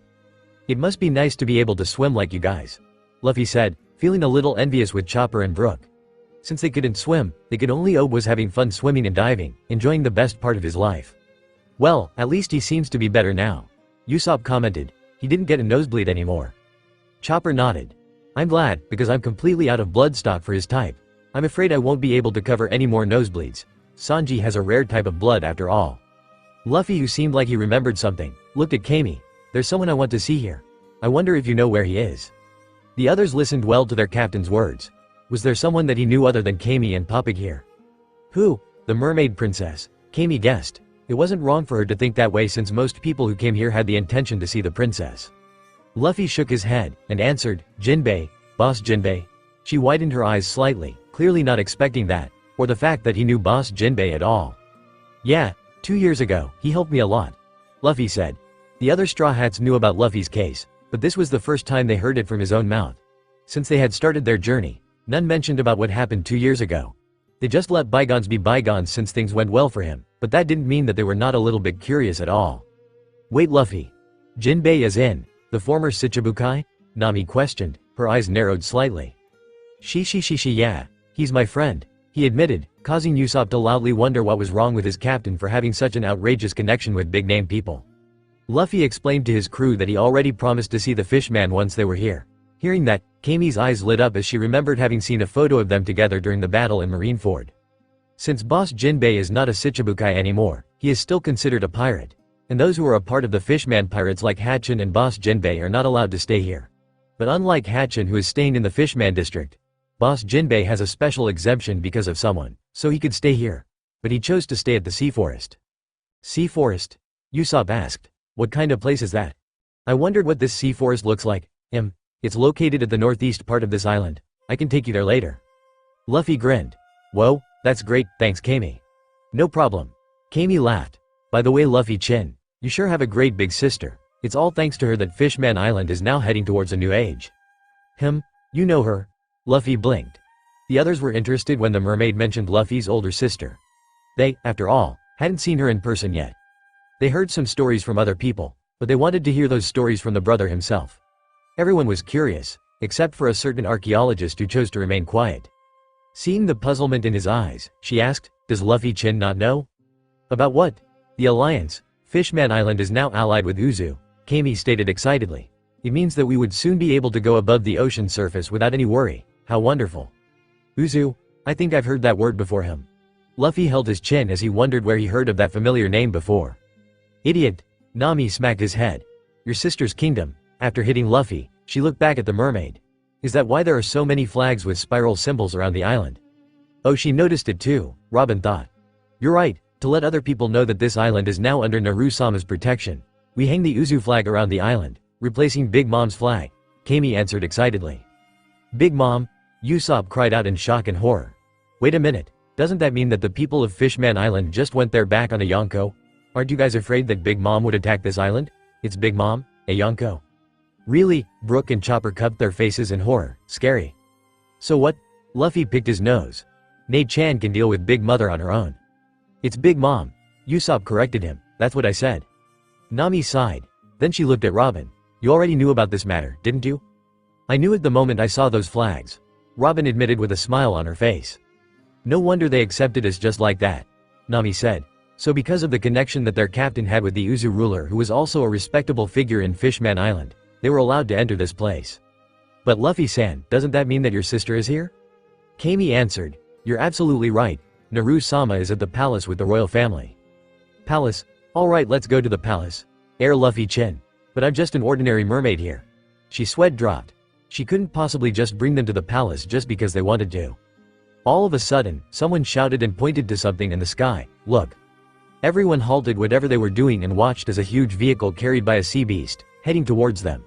The mermaids broke into a gleeful laugh once they recognized the incoming vehicle as they whispered to each other. Sanji, who was drowning in happiness just a moment ago, looked at them in confusion before asking the beautiful blue-haired mermaid, Mero, what was going on. It's the royal gondola, the princes are here? Princes? Even though they were wondering why the royal princes would even bother to come to this kind of place, the residents were overjoyed and immediately gathered to greet them. Sanji, who was abandoned by the mermaids, were glaring daggers with jealousy at those three princes who came into view. The one in the middle was a large muscular shark merman with sharp eyes and long wavy blue hair, holding onto a golden trident. The eldest prince, Fukaboshi. The one on the right was a long and thin oarfish merman with wide round eyes and long reddish hair. Two swords strapped onto his waist. The second prince, Ryuboshi. The one on the left was a large and kinda round Oppa merman with round eyes and brown hair with red fins on his neck. Unlike the other two who had a serious kind of demeanor with them, this one was smiling and seemed like the friendly type as he made a silly dance. The third prince, Manboshi. Sanji childishly thought that they weren't as handsome as he was when he saw how the mermaids gazed at them with adoration in their eyes. Since the Straw Hats had already known that they were accepted due to Luffy's big sister, they didn't hide themselves from the royal princes. I'm sorry to disturb you ladies, but I have a question. Fukaboshi spoke in a soft voice, causing the mermaids to go crazy for him. Is there the Straw Hats crew here? If they're here, let us know mifa solati do, Ryuboshi said in a sing-song voice. If they're not, oh well mi redo. Aka Manbo. Manboshi danced his silly dance. I want to play too. Seeing that those three princes were quite hilarious, Luffy stepped forward, followed by his crew. I am Luffy, and we're the Straw Hats crew. Fukaboshi wandered his eyes to each one of them, before staring at the pile of wanted posters in his hand. He realized that one wasn't there, but as long as the captain was here, the shark merman wasn't that concerned. I am here to invite you and your crew to the palace. Prince Fukaboshi's words caused the crowd to be in shock, especially the crew. That easy? They just mentioned the palace not too long ago. Luffy grinned at those princes. Shishi, they came just in time. Yosh! Let's go! Arriving at the Ryugu Palace in no time, the crew once again were amazed at how fancy looking the palace was. Nami's eyes lit up so bright when she saw some parts of the palace were actually made of gold. She's probably thinking of stealing them for herself. Usopp whispered to Luffy, who nodded his head in agreement. Nami, who heard them, immediately glared at them, causing them to look away quickly. Who'd have thought that Theo visit the palace? Only the crew was brought to the palace. Kami chose to stay behind because she still needed to go to work. This way, Fukaboshi and his brothers kindly led the crew to the dining hall. When they arrived there, they saw Zoro, who was happily drinking with a gorgeous lady. Said lady wore a high-collar, sleeveless orange-colored dress that reached her mid-thighs with a cut on each side, showing a black short underneath. At the hem of her dress, there were 3 black stripes. There was a zipper that started from her collar until it reached her waist that was covered by a long purple sash. Her long silky hair reached her waist. Her eyes were blue like the color of the calm sea in normal days, and those 3 thin marks on her face told them exactly who she was. Nei-chan. Luffy ran up to her and, like always, regardless of how old he was, hugged her. For some reason, she had grown a lot taller than the last time he saw her. Even though Luffy too was taller, his head could only reach her shoulder. Patting his head out of habit, Naru laughed. Looks like someone has gotten taller. Not just taller, I'm also a lot stronger now. Shi, just wait. One day, I'll surely be able to beat you. Poking his forehead, she chuckled, one day. She then looked at her brother's crew one by one. She nodded her head in greeting to Robin, whom she had met a year ago. It's nice to see you guys. Thank you for taking care of my little brother. I know that he could be quite the troublemaker most of the time. She smiled at them sincerely. And no problem. In the presence of this capable woman, Nami became humble instantly. Luffy isn't that much of a problem actually. As if, the amount of time he dragged them into some unwanted troubles was countless, she wanted to complain. But in front of this great Oni-sama, Nami smiled to give her a good impression of herself. Usopp nodded along with her. Chopper stared at her in amazement and blushed when Naru said that he was cute. Just because you called me cute doesn't make me happy, bastard. Brook went spinning over to her before bending his body in a gentlemanly way, his bony hand held onto her soft hand. Miss, I am honored to finally meet you, can I see? Before he could finish his words, Nami punched him down to the floor. And Nami-san, he whimpered. Don't be rude, she yelled. Frankie greeted her next with his usual pose. Naru instantly liked the cyborg's energy. Lastly, she looked at the man whom she recognized as the one who had trained under Ivankov. Recalling his situation, she suddenly started to pity him and gave him a brilliant smile because of it. Being hit with a sudden smile from a gorgeous lady, especially one that he wanted to see for a while now, Sanji covered the bottom part of his face. He could feel the heat of his body starting to rise and his heart was beating furiously. She was even more beautiful than the last time he saw her, he thought. Doesn't she remember me? Usopp and Chopper were kinda worried that he would pass out, but they sighed in relief when the man didn't pass out or had a nosebleed. When Naru looked away from him, Sanji was a little bit disappointed, but seeing that she sat back beside that brute, his eye twitched. With the whole crew finally here, Zoro shamelessly said, you guys are late. Usopp and Nami glared at him. You were the one who walked away on your own. TCH, he clicked his tongue, not denying anything. Shi, Luffy laughed. Now you've met my whole crew, what do you think, Nei-chan? They seem like a nice and fun group of people to be with, she said, and Shirahoshi agreed with her. Knowing that she was the princess, the crew automatically looked at Sanji.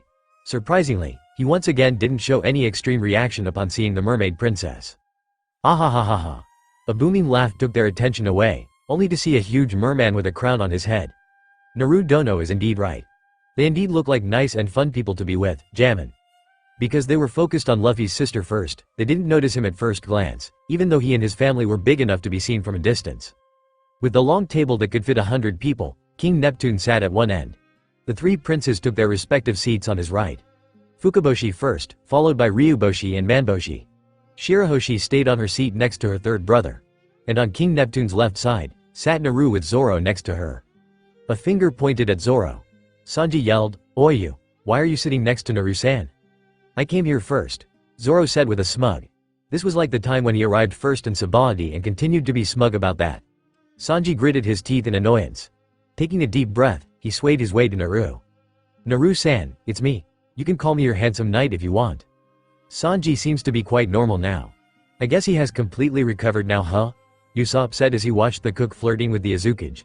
Maybe because she was nice, she didn't push Sanji away. Chopper was finally at ease. That's good. Come and take a seat, jammin'. With King Neptune's invitation, the crew took their seats.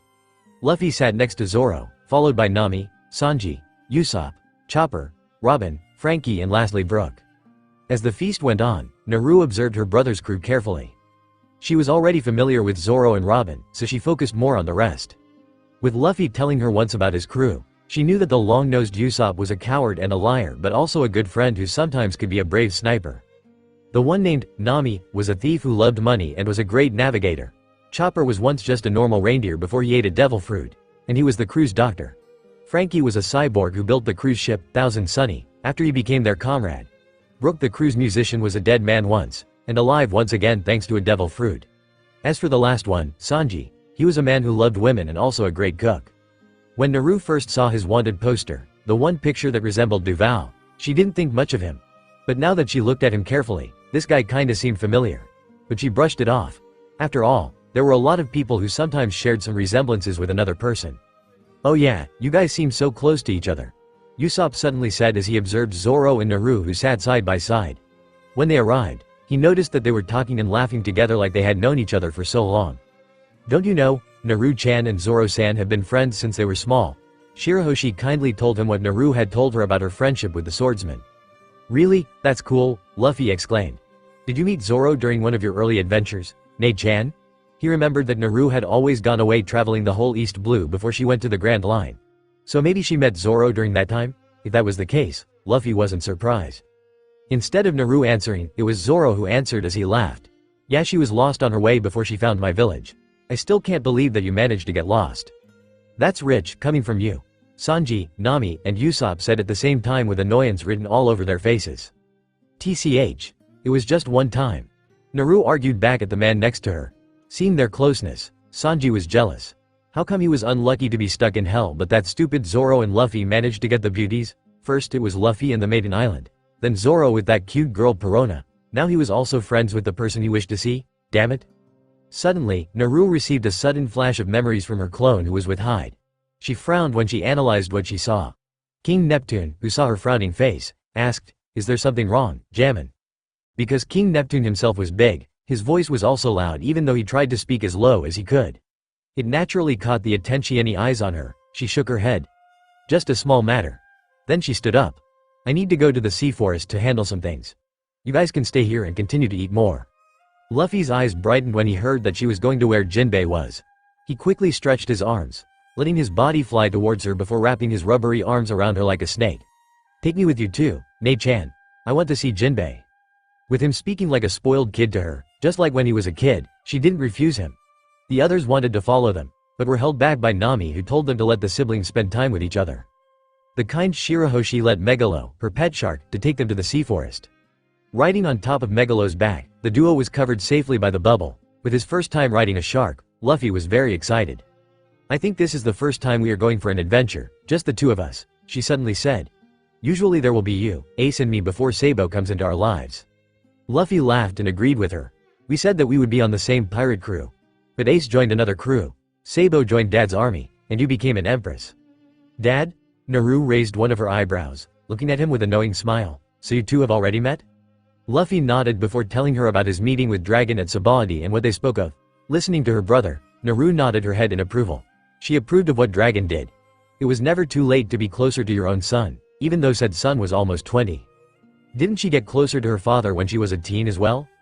"I haven't seen Ace for so long. Where is he, Nei-chan?" "He lives with me in Uzu now," she said, surprising Luffy. Naru continued when she saw the obvious surprise in his eyes. "The Whitebeard crew is no more. Marco and the others are all scattered around the world and continue on with their own journey." After the Payback War, they stayed in Uzu for a month. And in that 1 month, they had already decided to disband the crew. Naru wasn't sure of the details, but she could guess. Since then, Ace stayed with her and Marco went to take care of Old Man Whitebeard's resting place in his hometown. As for the others, she wasn't sure either. The Payback War was also known to those who paid close attention to the former Yonko's crew. She heard that because of Shanks's intervention, who was said to have ended the battle himself, Sakazuki was quite angry with the matter. She knew that the changed location of the HQ was because of the new fleet admiral's own personal grudges, ambitions and obsession to be closer to the enemies of justice. With Ace living with her, it was also an unspoken declaration to the world that Fire Fist Ace had now officially joined her empire. He was still a pirate, but he wasn't just a single pirate with no crew. That brother of hers had decided to take back his position as the captain of his own pirate crew, the Spade Pirates. When he joined Whitebeard, they followed him. And when he became the 2nd Division commander, they also joined his division out of loyalty. When the crew disbanded, They chose to follow him and stayed with him in Uzu. Thus, the rising rookie pirate crew from 5 years ago was now active again. The Spade Pirates became the only existing pirate crew from Uzu. Why is he not here then? Luffy pouted. Since Ace lived with Ne-chan, then why didn't he come here too? Naru grabbed his cheek and pulled it hard, causing him to yelp in pain. He has things to do. But I'm sure that you guys will see each other later. Luffy rubbed his cheek. Man, Ne-chan only pulled it once and it hurt so much it made him confused whether it was his big sister or Gramps that did it. Luffy shuddered. He hoped that his big sister wouldn't end up becoming like Garp. What about Sabo? He's with the army, probably doing a mission or something. With only the two of them riding the shark to their destination, the siblings enjoyed the beautiful scenery of the Fishman Island until they arrived at the northeast part of the island. Once they reached the end part of the sea forest, Naru and Luffy, with their sharp observation, immediately saw a blue fish man standing together beside a tall man with dirty blonde hair. Even though they stood at the ocean floor, there was also a bubble around them. Luffy recognized the fish man instantly, Jinbei.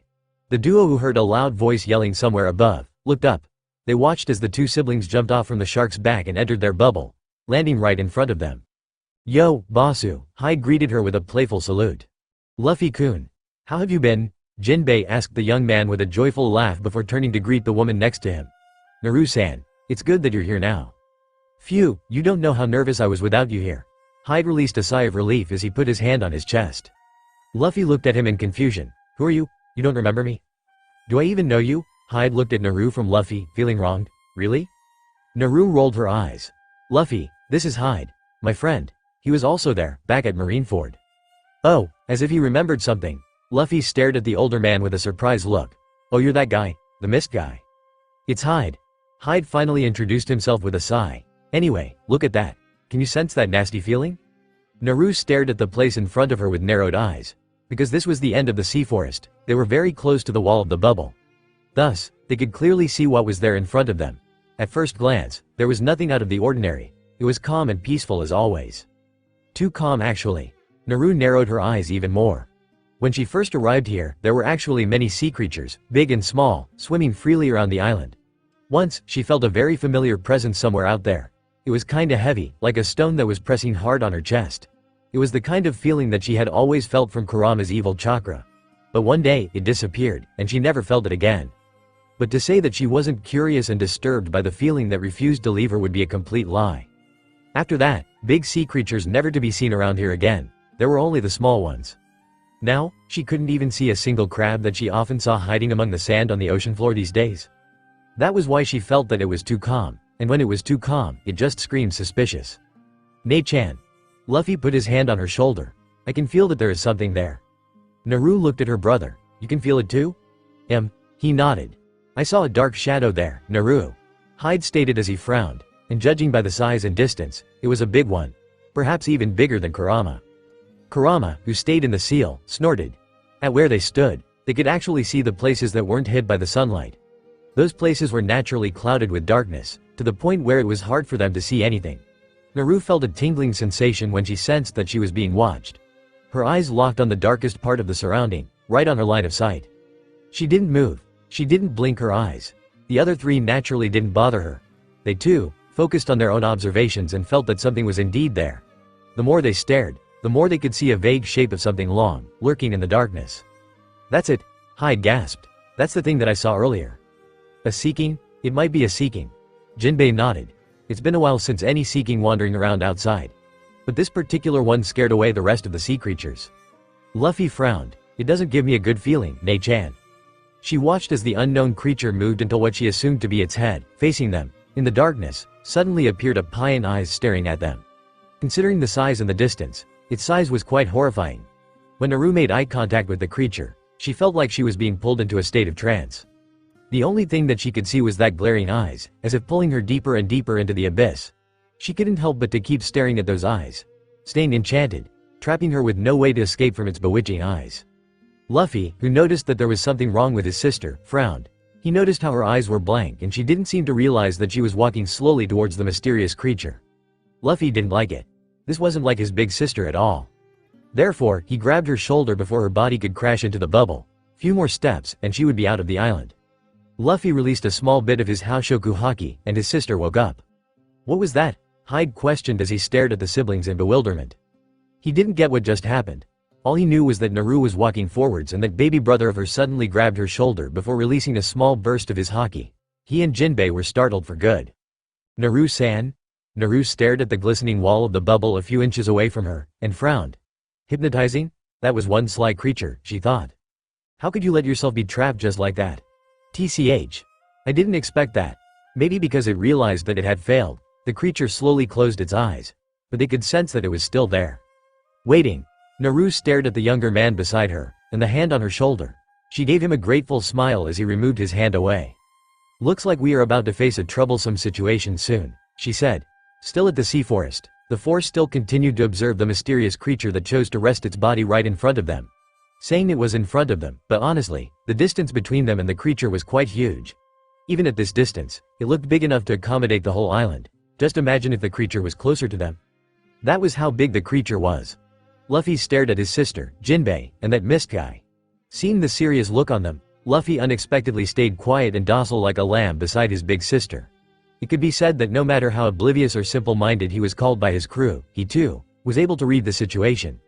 If the three of them looked so serious as they watched the mysterious creature, then it really meant that it was really not good? Other than his observation, he also trusted his sister's judgment, hence, he just stayed by her side and watched. What about those intruders? Naru asked, looking at Hyde. Already locked up. Other than being crazy strong, they also shared the same trait. Red eyes and aggressiveness. I had to use my power to weaken them before knocking them out. Hyde gave his report. Red eyes? You know, like those who haven't had enough sleep. Yeah, like that. Naru pondered over his words. But she couldn't quite understand the problem, since neither she nor her clone were the ones who faced those intruders. Hyde only relayed a message to her through her clone, saying about some intruders and suspicious creatures with the possibility of being a threat to the island. Hence, why she was here. She didn't actually take Hyde's words seriously about the creature before, but after seeing that darn thing dared to hypnotize her, she thought that it wasn't really just a mindless sea beast living underneath the sea after all. Luffy, who was getting bored just standing still and looking at that thing, took a look around the sea forest and whistled at the sight. This place looks great. Jinbei, feeling proud, laughed at his words. It sure is. By the way, Jinbei, I heard that you're not a Shichibukai anymore. Is that true? Luffy asked bluntly. Instead of feeling offended, Jinbei laughed. It's true. Because of my actions 2 years ago, they abolished my position and now I'm a wanted criminal. But thanks to Naru-san, I was able to stay here. Then Jinbei. Luffy then jumped in front of the fish man with a wide smile on his face. Why don't you join my crew? Jinbei was stunned, as well as Naru and Hyde. Man. Asking a former Shichibukai to join his crew. Your brother sure is brave. Hyde whispered to Naru, who was amused. Luffy wanting Jinbei to join his crew was because he truly considered the fishman as a friend, and also because Jinbei was a good person that helped him to save Ace. Plus, with him on his crew, didn't it mean that his crew would get even stronger? Jinbei looked a little bit troubled. He made eye contact with Naru, who then nodded her head at him. I'm afraid one of your crew members won't accept me, Luffy-kun. Confused, the slow Luffy was trying to guess who in his crew wouldn't accept Jinbei. But suddenly, they tensed as they heard a sharp whistling from out of nowhere. The creature then made a movement. It opened its eyes and swam away from the darkness as it finally revealed itself to them. But it wasn't the only thing that showed itself. Slowly, 1, 2, 3, until more than 100 sea beasts smaller than the creature in front of them, showed up surrounding the whole island. Naru, Jinbei and Hyde narrowed their eyes when they saw many people, humans and fishmen, riding on the back of those sea kings. Luffy blinked in confusion. Wait, what's going on? The three stared at each other with a grim expression. We're under attack, Jinbei said, at the same time. I wonder what Luffy is doing now. Usopp asked with some food still in his mouth. Nami scowled at his behavior. Finish your food first before speaking. Honestly, your table manners have gotten as bad as Luffy. Since when did you eat so much anyway? Sanji spoke. With all of the food gone in an instant, it was Usopp who finished most of them, surprising the others. It was like, the sniper now had become Luffy. Usopp gulped down the food in his mouth, and released a nervous laugh. He couldn't actually say that he once ate so much he grew fatter in just a short time, right? That would be so embarrassing. He promised himself that he would control how much he ate, but seeing these delicious foods he just couldn't help himself. Sigh, now he gotta exercise more in order to keep his current body shape. Eating more is good too, Usopp-san, Brook sang in the background, accompanied by the cheerful sound of a violin. Or else you will end up all bony like me. Yo ho ho ho ho. With Brook and other musicians playing a cheerful song, Frankie and Chopper were busy dancing together. Zoro was busy drinking with Ryuboshi. Robin was asking around if there was any historical place that she could visit. Nami continued to nag at Usopp for his poor table manners, while Sanji backing her up as he swayed his body side to side saying, "Nami-chawan is absolutely beautiful." Yo-ho-ho-ho, poor Usopp-san, oi, do you have any more drinks? Super. Ah-ha-ha-ha-ha, let's continue dancing. Shirahoshi laughed delightfully at the way the Straw Hats behaved. Even King Neptune and the three princes were amused with their antics. But then, bad. This is bad. A royal guard suddenly broke into the dining hall with an anxious look on his face. He ran as fast as he could before dropping to his knees and panted as he tried to catch his breath. Seeing the overly anxious royal guard, King Neptune frowned. Fukaboshi asked immediately, "Is something wrong?" "My Majesty, the Fishman Island is under attack." An hour ago, away from Fishman Island, standing before his army that was a part of the new Fishman pirates and the many human pirates that he caught before, Hody put on a bloodthirsty grin on his face. Looking at his troop, he was sure it was more than 100,000 people, ready for a bloody battle. Not only that, more than 100 sea beasts had been gathered to assist them in the battle. With his troop and these many ferocious sea beasts, not to mention that one monster that he placed nearby Fishman Island to guard it, Hody was sure of their victory. With many eyes on him, Hody spoke. "The time has come for us to take over the Fishman Island." The crowd roared in response. It was common knowledge that humans are our greatest enemies. He stared at those humans that he despised. He smirked when they showed a look of fear. Humans are the reason for the death of many of our people. Just like the death of Fisher Tiger. And now that Fishman Island itself has allied with those despicable humans from the surface. Isn't that more like a slap to our faces? Yeah. Hody's grin widened. Those humans. Azukage Naru and Straw Hats Luffy have deceived our King Neptune as he willingly presents our beloved Fishman to our enemies. This is betrayal. A complete betrayal from the royal family. It could be said that Hody's words really lit the fire of hatred in their hearts. Especially those in the new Fishman pirates. These fishmen had stayed with him for so long, so it wasn't that hard for Hody to play with their emotions. Especially their natural hatred for humans. Feeling that he had said enough, Hody casted a signal to one of his subordinates. Hammond nodded, before distributing a single pill to everyone there. These people knew what it was, for they had been eating this pill ever since it had been mass-produced by Hody himself. They were told that it could give them strength. At first they were wary, but now they were more than happy to have one. What they all desired now was only that pill. They didn't know it yet, but what they were showing now was what could be called an early stage of addiction. Hody obviously knew what he was doing. "It's done, boss," informed Hammond. Light flashed across his eyes. Hody army before turning his body away from them. He jumped on the back of one of the sea beasts, and the others quickly followed suit. Raising his trident, he shouted, "To our new era." To our new era, they cried out. "Wait for me, Shirahoshi," Dekken, who stayed behind Hody, said to himself. Then with Hody as the leader, they marched forward, heading towards the Fishman Island. Seeing the peaceful island bathed under the sunlight, Hody let out a cold laugh as he scowled in disgust. He looked at one dark corner where his beloved monster was, and whistled. A large and long sea king, bigger than the Fishman Island itself, came out from the shadow and swam lazily around the island, before stopping at the bottom part of the island. It seemed to be staring at something. But because of the distance, Hody failed to see what it was that gained the interest of his beloved pet. His beloved pet, the sea serpent. Its size was almost as big as the island. Hody was the only one who could command this beast. Then, the rest of the sea beasts that looked small compared to the big boss, followed suit and circled around the island. The island was now completely surrounded by Hody's group. Without any words, Hody went to the entrance.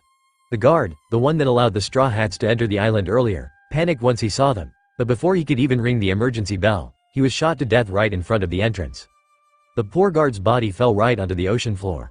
Hody led his people inside the island, letting only the horde of ferocious sea beasts outside to continue entrapping the island. Those who saw the intruders yelled out in fear, only to be shot down by Hody one by one. "You sure are ruthless," Dekken commented as he smiled as wide as he could, but was ignored by the captain. "Attack!" Hody ordered mercilessly, and with his order, the new Fishman pirates went on a rampage. They blindly attacked the people, especially human visitors. They even destroyed many buildings with explosions here and there. Those from Hody's side would toss a bomb and cause an explosion, shooting and slicing, and even poisoning those around them. The unfortunate people that couldn't escape from Hody's people could only be surrounded and caught before being chained together. They later were dragged to what they recognized to be the plaza, which was already ruined. In just a short time, the once beautiful and peaceful Fishman Island had been turned upside down. Some had died and many were injured, and those who survived could only be dragged and gathered together before Hody, who sat in the middle of the plaza like a king who wanted to behead his subjects. The people of the Fishman Island shivered in fear. Most of them were still in a state of bewilderment of what just happened. How could just a few minutes ago, Things were completely fine, but now most of them were being captured and now their island was in chaos. Most of the buildings were destroyed, the water was now polluted with blood and filled with the crumbles of their destroyed reef. Because of their situation, children were crying and some of the brave ones shouted at the new fishman pirates. "What do you think you're doing?" Olympus, who just happened to be one of the captured people, shouted angrily at Hody while protecting the injured Kanana behind him. Hody looked at the fishman that dared to shout at him and sneered. He recognized the two people immediately. "You're a part of the Uzu trash, right?" Olympus and Kanana glared at him. They were citizens of Uzu, and to let this guy insult Uzu was unacceptable. To insult Uzu meant insulting their cage. Seeing their angry glares, Hody laughed loudly. His laugh sounded like a mock to the ears of not just the Uzu citizens, but also to the Fishman Island's residents. They watched as Hody used a visual den mushi that was connected to a monitor. With this, he would be broadcast to every part of Fishman Island.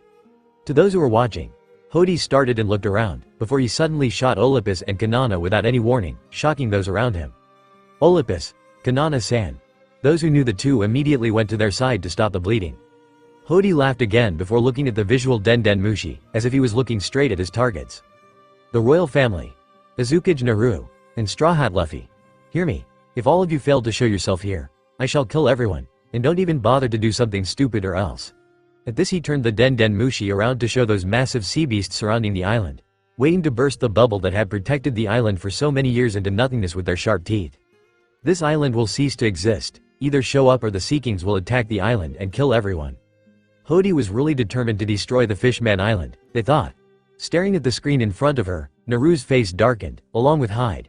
Especially when they just witnessed two of their Uzu citizens being shot right before their eyes. Their hearts were in flames, but they still kept a calm facade even though they just wanted to go over there and teach Hody a lesson for not only disrespecting their nation, but also injuring their citizens. "Hey, he's calling for us, Nei-chan." Luffy pointed at the guy on the screen. "Who is he?" Hody, Jinbei gritted his teeth. "He's really trying to destroy this island. I didn't expect that he would attack this soon." Hyde scowled. "What are we going to do now, Naru?" Naru didn't answer him, but she turned her gaze away from the screen and stared at the massive sea serpent that hadn't stopped staring at her ever since it had revealed itself. She heard what Hody had declared earlier, and she didn't doubt his words at all. Naru wasn't worried about Hody because honestly, Hyde and Jinbei alone would be enough to handle him. Even her clones could handle him as easily as kicking a random pebble on the road. But she did care about the people. There were also her citizens here, not to mention that there were also humans among them. Fishmen and merfolks could swim away to save themselves, but for humans, there was a higher possibility that they would die once the bubble burst. Even though Naru was strong, she too wouldn't be able to stay underwater for too long. Not to mention those devil fruit users. Therefore, her top priority was the island's safety first, which meant that the sea serpent and its minions, the sea beasts, were a bigger threat to her than Hody. "Let's go and beat him up." Luffy pumped his fists together, causing Naru to stare at him in disapproval. "Are you always this reckless?" she scolded him. "You're 19 years old this year and you're still this reckless? How could you suggest we just go and beat him up after he threatened you with everyone's safety? You listen to me, Luffy blah blah blah blah blah." Jinbei and Hyde stood quietly on the sideline as they stared at the young man who lowered his head as he listened to his older sister scolding like a good kid. If the Straw Hats were here to see their captain being scolded for his recklessness and still listened obediently without interrupting, they, especially Nami and Usopp, would surely beg this Oni-sama to stay with them for the rest of their journey. Once she was done scolding Luffy, the boy could only pout his lips and said, "Sorry," like he always did. Hey, it seemed like nothing much had changed since their childhood years. Naru shook her head at him. "Listen, as a captain of a crew, you should be more responsible and stay out of any reckless actions that could spell doom to your entire crew. You see those sea beasts?" He nodded, unconsciously licking his lips as he stared at them. If he was on the surface, those would be his food by now. "You can beat them, I know you can. But before you could do that, they would tear through this bubble and the whole island would be flooded with the seawater. And when that happens, you can't do anything about that because you can't even swim to save yourself or your crew. Get that?" It was rare for Luffy to listen to someone's explanation seriously, or even pay attention to someone's talking for more than a minute. But he always did listen to his sister. No matter how much time had passed, he couldn't change the habit of listening to his older siblings, especially his older sister right here. So he listened to her words seriously and thought of the scenario. He frowned when he realized the truthfulness of her words. Whenever he faced the kind of situation where he would end up in the ocean, he could always depend on Zoro, Sanji and even Usopp for most of the time to fish him out of the water. But he too knew that this time, Zoro and Sanji wouldn't be able to do much if they didn't even have enough air for themselves. They were, after all, 10,000 meters below sea level. It would be an endgame and a guaranteed death the moment the bubble burst.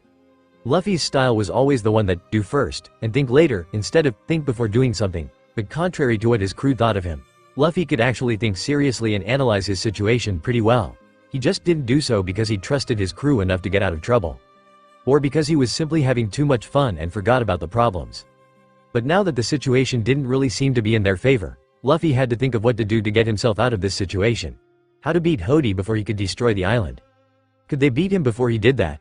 But what if he ordered the sea beasts to attack the island the moment they arrived? There was also that sea serpent that made his sister acting out of character just a moment ago. Thinking and thinking, Luffy shook his head, hard. Arg, why is thinking so hard? It really isn't that hard to think, you know. Hyde's sweat dropped. Ho, Luffy-kun seems to be more mature than he was 2 years ago. Jinbei nodded in approval. As for Naru, she weighed down the pros and cons of their situation before coming to a decision. You three, listen well.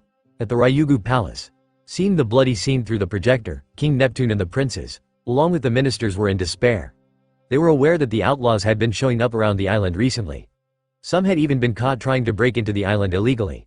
But who would have known that great disaster would befall on the kingdom today? Shirahoshi's eyes glued on the bloody scene as tears started to form at the corner of her eyes when 2 innocent people had been shot. The sound of the gunshot kept ringing in her ears, and her body trembled in fright as she stared at the person who was grinning with such a twisted and evil look on his face. It was the expression that she remembered quite well from a distant memory. She started sniffling and eventually cried as her tears dropped to the floor, splashing the nearby straw hats in the process. Her crying won a place in Sanji's heart and he immediately went to her side to comfort her. Don't worry, Shirahoshi-chan, I won't let that bastard get near you. What? Who's this guy? Zoro scowled, clearly not the least bit bothered by Hody's presence. The only thing that grabbed his full attention was when he called out for Luffy and Naru. Does he want to fight? That is Hody Jones. He used to be a member of the Neptune army a few years ago, and now he is the captain of the new Fishman pirates. One of the ministers explained briefly. Nami frowned when she heard that, and flinched when she noticed that familiar tattoo that used to be on her shoulder, branded on Hody's left arm. Arlong tattoo.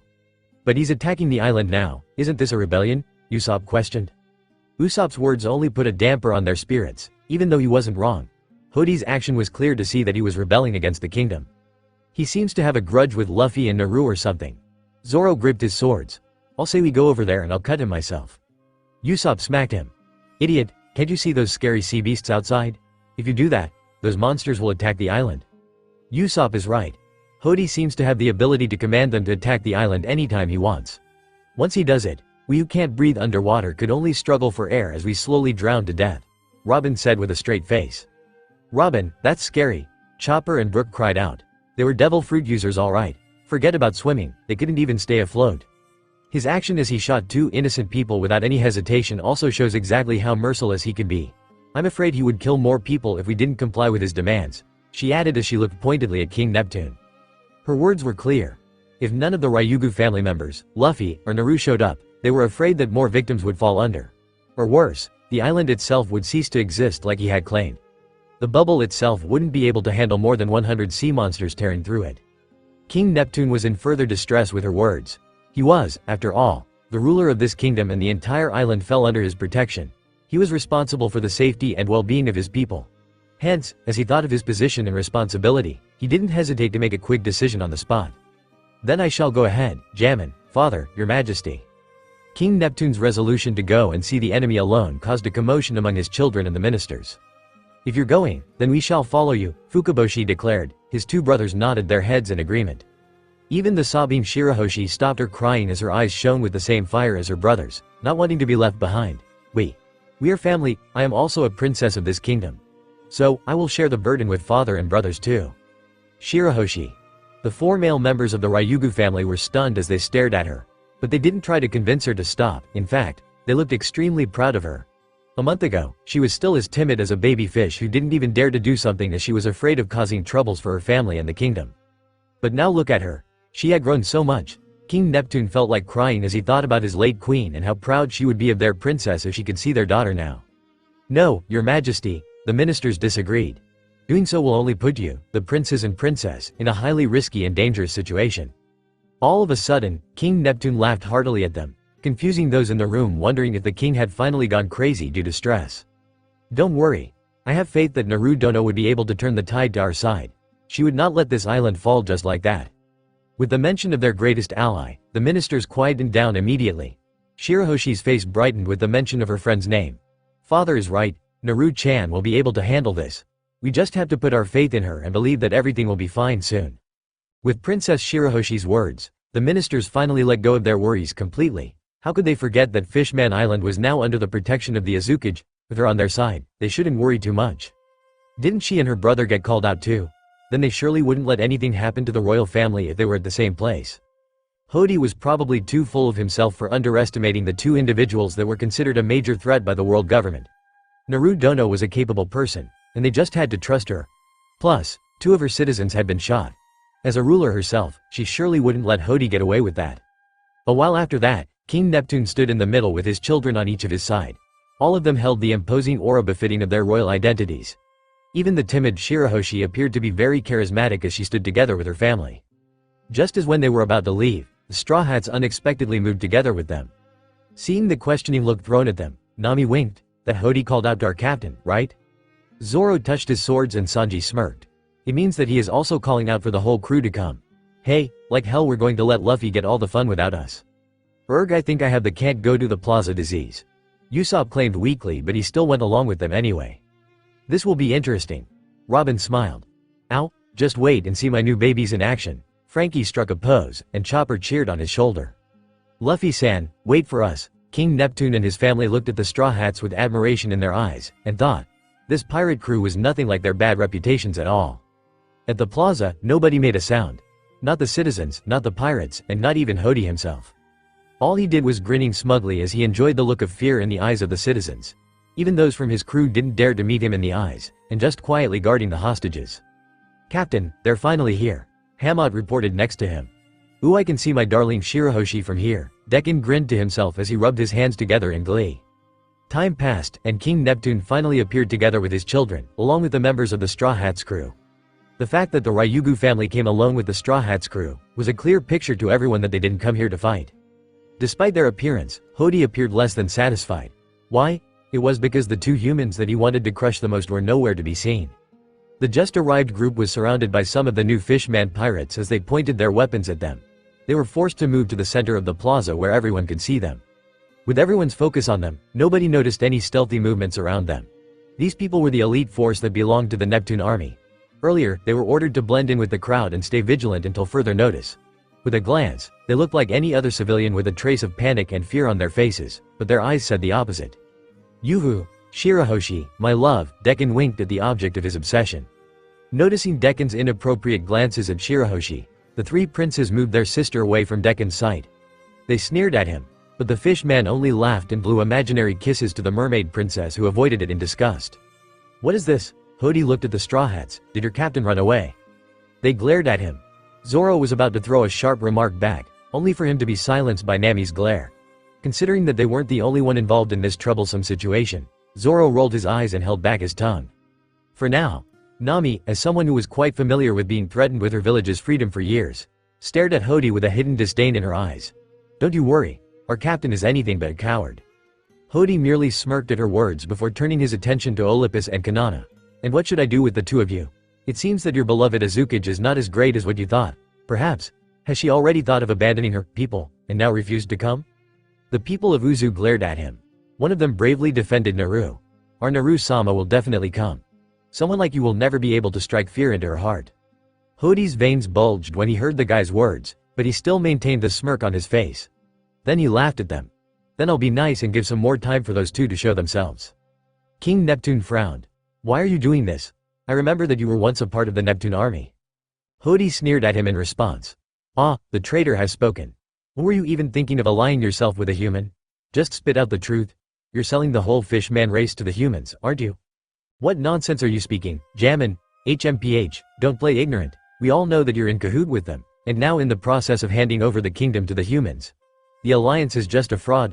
Once she take all of you to the surface, all of you will be treated like a slave. This so-called alliance is nothing but a trap to deceive our people, you brainless fools. Hody's words caused the people of Uzu to frown. Stop saying nonsense, Naru-sama treated us well. Olympus shouted. His face was red due to the anger in his heart. Even with his wounds, no signs of pain could be seen on his face. Yeah, We're the living proof that not all humans are bad. The citizens of Uzu treated us equally, and if it weren't for Naru-sama, we would see NG time ago. Exactly, you're just trying to ruin the alliance. Don't think we couldn't figure out your intention, Hody. Because of the Uzu people defending their savior, those who were originally saved by Naru and were sent back to the Fishman Island also spoke up on her behalf. Then defending Naru also meant that they were defending humans and supporting the alliance. More and more of them threw their encouragement and good opinions, causing the Ryugu family to be glowing with pride. For a moment they forgot that their lives were held by the enemy that could kill them anytime if he was displeased. Hody's face turned dark when his plan to cause a discord among the royal family and the citizens went backward, and now more of them supported the alliance. Hody thought that with some tricks and lies, he would be able to destroy the trust between them and make them disagree with the alliance. But what he didn't know was that everyone on the island never did forget about the painstaking efforts and sacrifices made by the late queen to ensure a better future for themselves. Combined with the efforts of the Ryugu family who carried on the will of the queen for all these years, and the lives of their brothers and sisters who were living peacefully on the surface in Uzu with humans, those in Fishman Island wished for nothing but a harmonious and peaceful life above the ocean surface too. Hence, whatever tricks or lies that Hody wanted to use to cause a conflict between them would never happen. "Shirahoshi, marry me, and you shall be spared," Dekan suddenly spoke. "What did you say, ya bastard?" Sanji fumed with a raised knuckle. How could someone as ugly as him could demand a beautiful sea goddess like Shirahoshi-chan to marry him? That was simply too horrible for her. No, Shirahoshi refused loudly, much to everyone's surprise. "I've waited for a decade. I gave you a lot of attention, didn't I? Then why don't you want to marry me?" the rejected Dekan demanded angrily. The Ryugu family was infuriated by Dekan's shameless declaration of love. Launching a bunch of weapons of all kinds, with what he considered giving her a lot of attention, he was the reason why Shirahoshi had to be isolated in a lonely tower for years. Shirahoshi lowered her dazzling eyes to the ground, sending a small peek at the fuming Dekan before saying, "You're just not my type. You're just not my type. Not my type, not her type." He was not her type. The princess's words kept repeating in everyone's head like a broken tape. "EHHH, that's it? That's the reason? It's not because you were scared of him, but because he's just not your type?" Usopp voiced out everyone's question incredulously. Her family stared at her in disbelief. Even Hody and his crew looked at her with a raised eyebrow. Shirahoshi nodded her head without hesitation. "Why you?" Dekan pointed a shaky finger at her. "Fine, you asked for it." Out of anger, he snatched the weapons that belonged to the new fishman pirates around him, and continuously threw them all to the direction of the mermaid princess. "Princess, Shirahoshi-chan. Look out!" Everyone held their breath as those weapons flew towards her. But much to everyone's surprise and relief, the Straw Hats that stood together with the Ryugu family immediately took action. At once, those weapons were easily blocked by the Straw Hats. Some were being cut in half, some were being kicked away, some were being caught by a net made of arms, some bounced away, and some even exploded. Under everyone's stare, the Straw Hats crew protected Princess Shirahoshi with their own ways. But one flying axe bypassed them, and almost hit Shirahoshi when it suddenly went still in the middle of the air. A ripple was formed where the axe was, before it dropped to the ground with a loud clang. King Neptune and those who were aware of Shirahoshi's protective barrier sighed in relief. Thank goodness for the barrier. Even though they knew that the barrier provided by Naruto was quite effective, they still couldn't help but to be worried. "So that's it? That must be that cursed woman's fault," Dekan cursed under his breath. Angered, he glared hatefully at Shirahoshi. Mad, he looked at the silent Hody and grumbled. "I'll make sure to make her regret this humiliation." Then he left for somewhere else. Hody just let him be. He knew where he was going, and what he was about to do. And so he didn't make any attempt to stop him at all. He only stared at the Straw Hats with complete dissatisfaction. "You dared to raise your weapons?" He bared his sharp teeth at them. "I told you to behave, or else someone's gonna get hurt." Hody then raised his gun again and was about to shoot another victim to prove his words, when King Neptune's voice stopped him. "Wait!" Everyone stared at King Neptune, wondering what he was going to do, while Fukaboshi suddenly felt anxious. "You can have me, but please spare the people, Jammin." "Father," Fukaboshi tried to protest, but King Neptune raised his hand and shook his head. His message was clear: do not interfere. The next thing they knew, King Neptune was captured and chained right next to Hody. The reason why he was willing to let himself be treated this way was to prevent Hody from lashing out on another innocent person. He knew by doing this, he could very well end up dead today, but for some reasons, King Neptune felt that there was nothing for him to be afraid of. "Hey!" Hody smirked as he looked at the pathetic state of King Neptune. Then his smirk slowly turned into a huge twisted smile, scaring away those who saw it and wondering what was going on in his crazy head now. Including Shirahoshi, who immediately trembled upon seeing it. Since it has already come to this. Let me tell you a well-kept secret about your beloved Queen Odahime's death. Everyone went stiff at the sudden mention of the late queen. What was Hody trying to do now? Every Fishman Island resident, including those from Uzu and the new Fishman pirates, knew about the horrible fate that had befallen the late queen. She was the one who was trying so hard to make a better future for the kingdom, convincing everyone to have a good relationship with humans. But in the end, a human shot her to death. Everyone knew that. What are you trying to say? Fukaboshi demanded. Everyone stared at Hody in anticipation, wondering what he was going to say. The silence was killing them from the inside as Hody took his own sweet time before opening his mouth. The words that flowed out of his mouth as he confessed killing the late queen himself was like a slap to all of them, especially the Ryugu family. Hody told them everything, from his ambitions, his hatred for humans, and his manipulation against the pirate to cause a riot. Then he took the advantage among the chaos and shot Queen Odahime himself. He disclosed everything, not leaving a single detail out. Ahahahahaha. Wasn't she stupid? Allying with humans? What a joke, what an annoyance. She was such a bother, right, Shirahoshi? He stared at the mermaid princess in anticipation, trying to provoke her, saying that taking revenge against humans was bad, crying all over the island about getting close to humans. It was so aggravating to see her at it all the time. Instead of getting a certain reaction from her, it was the people around her that were angered. How dare you? Don't talk to Princess Shirahoshi like that. Hody. King Neptune was truly angered by Hody's words. The expression on his face went taut with fury. Not only did he lose his wife, his children lost their mother and the people lost their queen. Back then he held back his hatred and anger, and even locked himself away just so he wouldn't destroy Odahime's dream. At some point in his life, he hated humans so much to the point where he didn't even want to have anything to do with them anymore. But he buried his anger, hatred and bitterness, and they had been eventually replaced by the acceptance of his wife's death, and his willingness to accept humans once ache of his wife's dream, for his children, and for the future of Fishman Island. He truly believed that his wife's killer was a human, but the truth was that the criminal was one of his own people. Hody, you bastard! How dare you! King Neptune's eyes turned red with anger as he struggled to free himself in order to beat up Hody himself. He regretted that he didn't do something to this bastard in the beginning. But Hody, who was waiting for this moment, immediately fired multiple shots of water bullets at the giant merman, much to everyone's surprise. The citizens panicked and even Hody's crew didn't expect their captain to do such a thing. Father! The princes cried out. They too appeared to be greatly shaken over what they just heard. They wanted to go over their father's side, but one look from him caused them to stay rooted on their spots. Hody looked at the silent Shirahoshi who hadn't uttered a single word ever since he exposed the truth behind her mother's death. It was me who killed that annoying woman. I still remember the feeling of satisfaction that I felt when I pulled the trigger. Jahahahaha. Hody laughed, further making them angry. It was inevitable that she was going to die. That's why I killed her. It was all me. Shirahoshi's lips trembled as her tears gathered at the corner of her eyes. Her chest tightened when she saw the condition of her father bleeding on the ground, devastated. Shirahoshi-chan. Sanji carefully called out to her, but the mermaid ignored him, or she just didn't hear him. I already knew. The words escaped her lips softly. Shirahoshi. You knew? King Neptune was stunned, as well as everyone else. How could that be? What do you mean that you knew that I was the one who killed your mother, Shirahoshi? Hody demanded. Shirahoshi lowered her gaze to the ground, because I saw it. Then why didn't you say anything, Shirahoshi? Fukaboshi asked in disbelief. If I said, she suddenly raised her voice, startling everyone. If I said it, then people would surely hold a resentment towards Hody, and that would make mother sad. Princess. Shirahoshi shook her head and continued. I promised mother on her deathbed that whoever the killer was, no matter where he was from, I shouldn't bear any hatred against them. Hearing what she said, her brothers stared at her in pure disbelief. Unconsciously, the last words from their mother rang in their heads. Whoever did this, no matter where they might be, do not feel anger or hatred for my behalf. For 10 years, you obeyed mother's wish, all alone in that lonely tower, Fukaboshi said with a pained look. You are such a fool. Jahahaha. Hody laughed as though he just heard the greatest joke someone had ever made. Oh Shirashoshi, if only you confessed and actually told someone of what you saw that day, your father and these poor people wouldn't have to be in this state right now.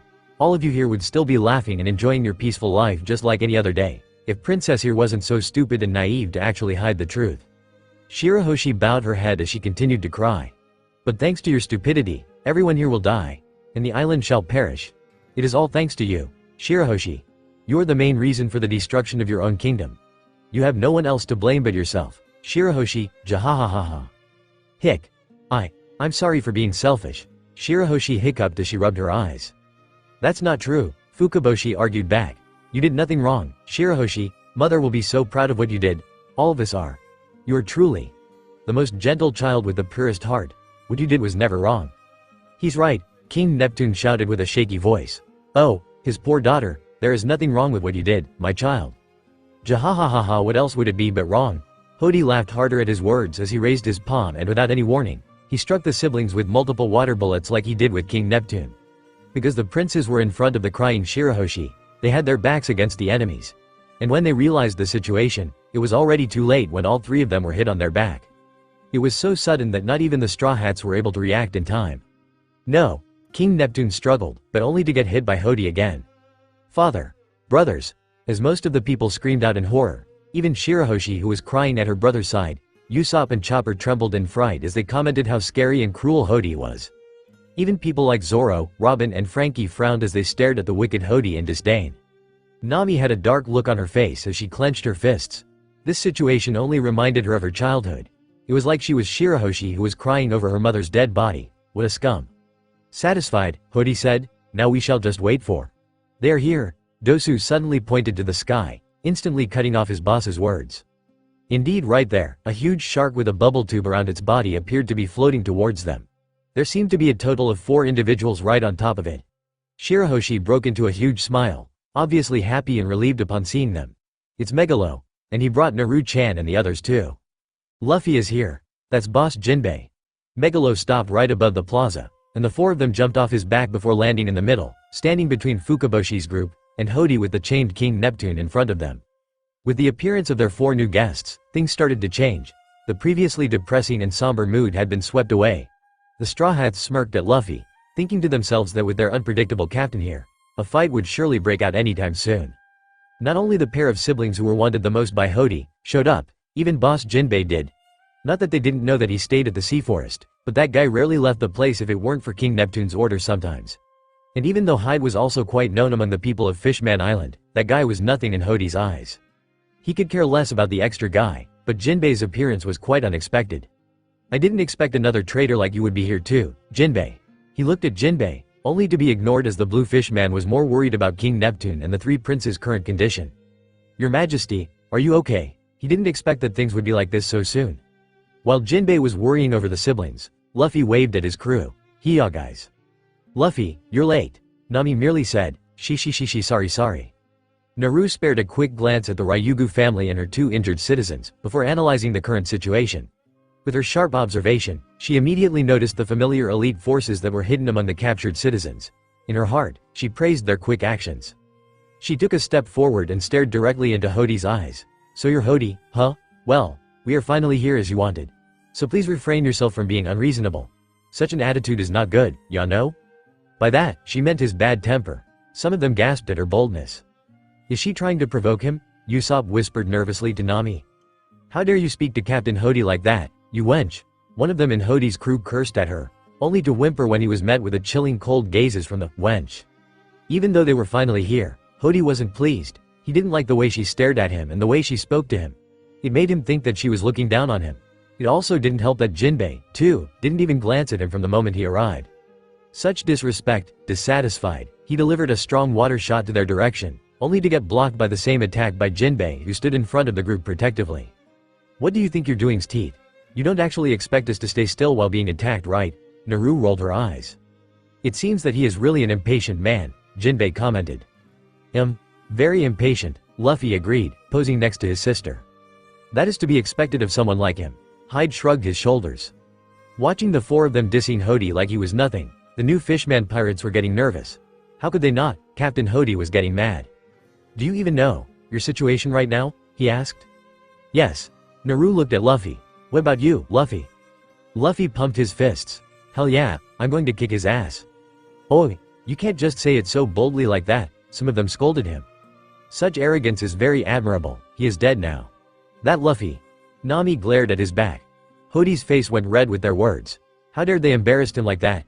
He never felt so humiliated in his whole life. Despite being the one who was in control, they still dared to look down on him. "You humans still dare to act like the superior one here?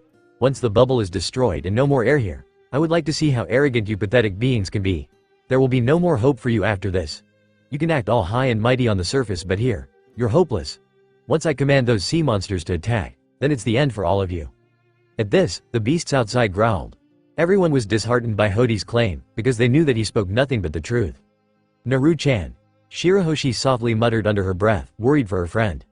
Naru narrowed her eyes at Hode. "So you're really going to use those sea monsters outside to bring down this island?" Hode scoffed at her. "Do humans have little intelligence? That's what I'm aiming for." "TCH, enough talk.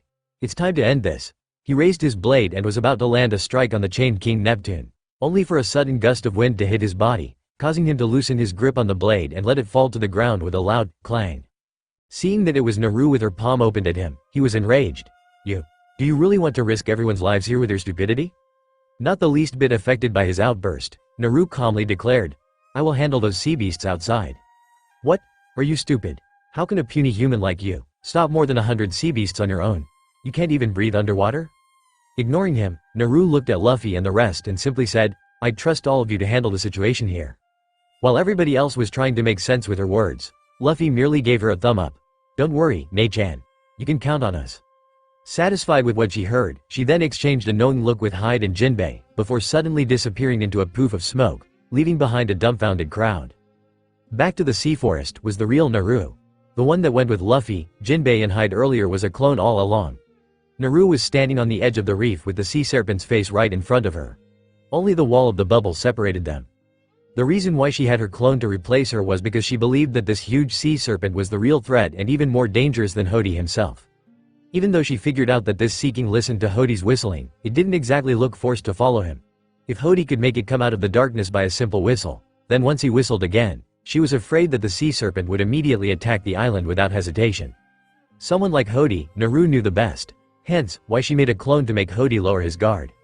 As long as he believed that he was the best and that everything and everyone was within his control, he would start to be overconfident in himself and would eventually lower his guard, thinking that he had already won. She was confident that Luffy and the others would be able to handle the matters at the plaza on their own. They didn't need her. And she would like to see how much her little brother had improved for all these years. Plus, she wouldn't let him or the rest handle something that they couldn't handle. While the clone was still at the plaza, Naru was having her own staring contest with the sea serpent. Its body was very long, and covered with hard dark green scales. Its eyes were narrowed upwards and it also had yellow fins near its gills and on its back. It actually looked like an ancient dragon with a long slim body, but without the limbs. More like a snake but with a dragon head. Very fascinating. You sure you don't want to come out, Kurama? And get my fur wet? No thanks, you handle this yourself.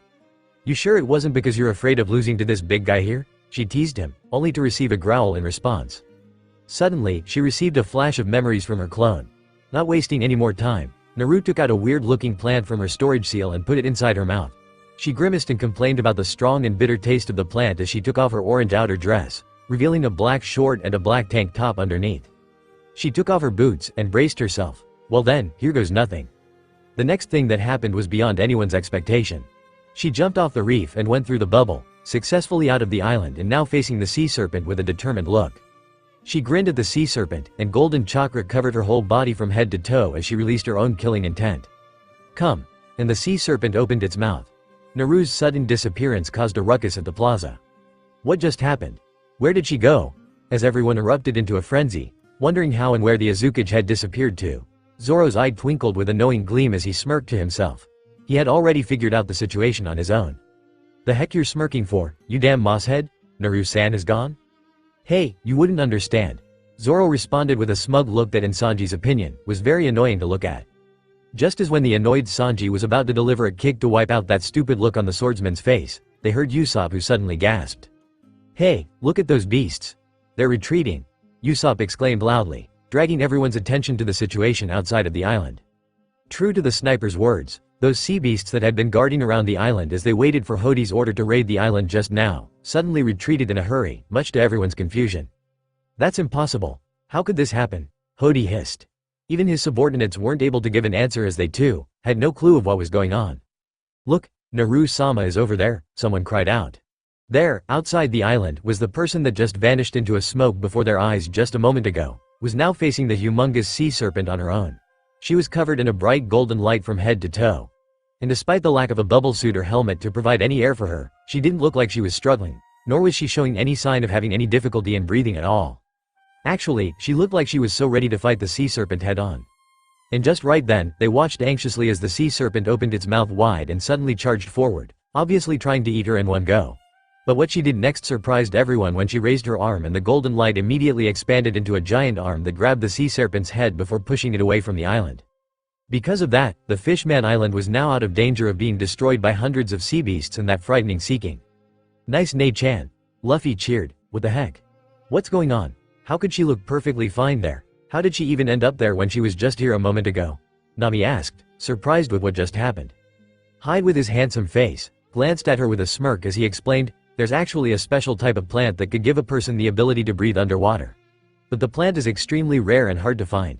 You'll need extreme luck just to find one. Interesting. I assume that she is now breathing underwater due to that plant?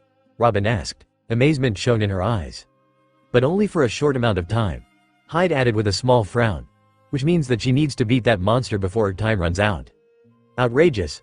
Hody snapped when he heard what Hyde had said. He curled his upper lip in disdain as he took a glance at the glowing Naru. A human that is imitating the ability of a fishman. What a joke. This only shows that fishmen are more superior than humans. We're the one that should stand above them, we. Sending everyone a glare, he continued, now they're taking over our special ability, later they will take over our entire race. That's enough, Hody, Jinbei's voice boomed, cutting him off instantly. He looked at Hody disapprovingly. Give up on whatever it is that you're trying to do. No matter what you said, the alliance between the Fishman Island and Uzu will never be broken. This is a step to a better future for us and our future generations. Jinbei, giving him a sneer, Hody started to accuse him. You sure are being so friendly with humans now. I can't stand a fool like you the most, tch. Even though Fisher Tiger and your sworn brother Arlong that grew up together with you in Fishman District were killed by humans. You actually sided with the perpetrators instead of taking vengeance. You are just a cowardly fool that is even lower than Neptune. Arlong, Nami frowned once she heard that familiar name. Oi, you, don't talk about Jinbei like that. Luffy shouted at Hody. He was obviously displeased at the way Hody disregarded his friend like that. Especially doing so in front of him. It's fine, Luffy-kun. Jinbei placed his hand on Luffy's shoulder before looking at Hody again. Your hatred has blinded your eyes and blackened your heart. You can put all the blame on me, but the others are innocent, as long as we're here. Whether it's Naru-san, Luffy-kun and his crew, the Ryugu family, and everyone else, as long as we're all united, humans or fishmen, we shall stand together and rise together. Jinbei continued, that is why, your treacherous plan will never succeed as long as we're united. And we will never let this kingdom to perish by your hand just like that. Queen Otohime's will shall live on, our dream shall come true, and there's nothing that you can do to stop us, as long as there is light, there is hope. Boss Jinbei. One of the captured people sobbed as everyone else was getting teary at Jinbei's words. Boss Jinbei is right. There is still hope for our people, for our kingdom, Queen Otohime's will shall live on. Jinbei. King Neptune, who was still bleeding on the ground, looked at him in gratitude. Pride overwhelmed him as he listened to his people chanting about hope and how his dear queen would bless them for a better future. Jinbei's words had certainly reached the deepest part of their hearts. Not just the residents of the Fishman Island, but even those in Hody's crew had started to waver and now looked uncertain around them to the point they unconsciously started to lower their weapons. But those who had stayed in the crew since the beginning started to become anxious. They stole a quick glance at their captain and gulped nervously. Hody's face was as dark as the deepest part of the sea. They knew that expression very well. Someone was definitely going to get hurt. And just then, someone screamed out in pain, and blood spilled on the ground, silencing everyone at once. A mermaid was shot, and the culprit was Hody himself, who had just attacked an innocent citizen with a water bullet yet again. That bastard! Sanji glared dangerously at Hody and was about to go over there and kick him himself if it wasn't for Usopp who was holding him back. Stop it, Sanji. If you go out now, another person will get hurt, Usopp tried to calm him down. That is a warning. Hody stated calmly. Don't forget that everyone here is still under my control. Dream? Well, what kind of stupid joke was that? All of you fools can't even look at the bigger picture and refuse to accept reality. Well then, look at this. Look at your pathetic king. Look. With a crazy expression, Hody stomped his feet on the bleeding wounds of poor King Neptune repeatedly, causing his injuries to be worsened.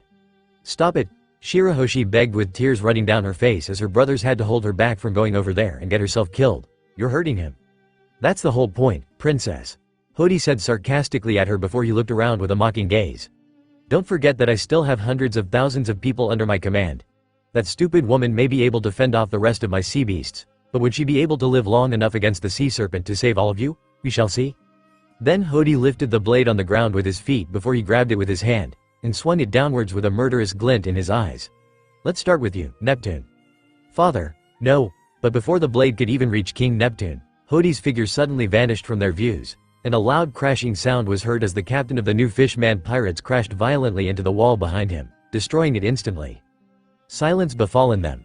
Nobody dared to say a word as they all stared in disbelief at the Ufi, who was now standing right next to King Neptune, and that strangely long arm which was now returning back to its normal length.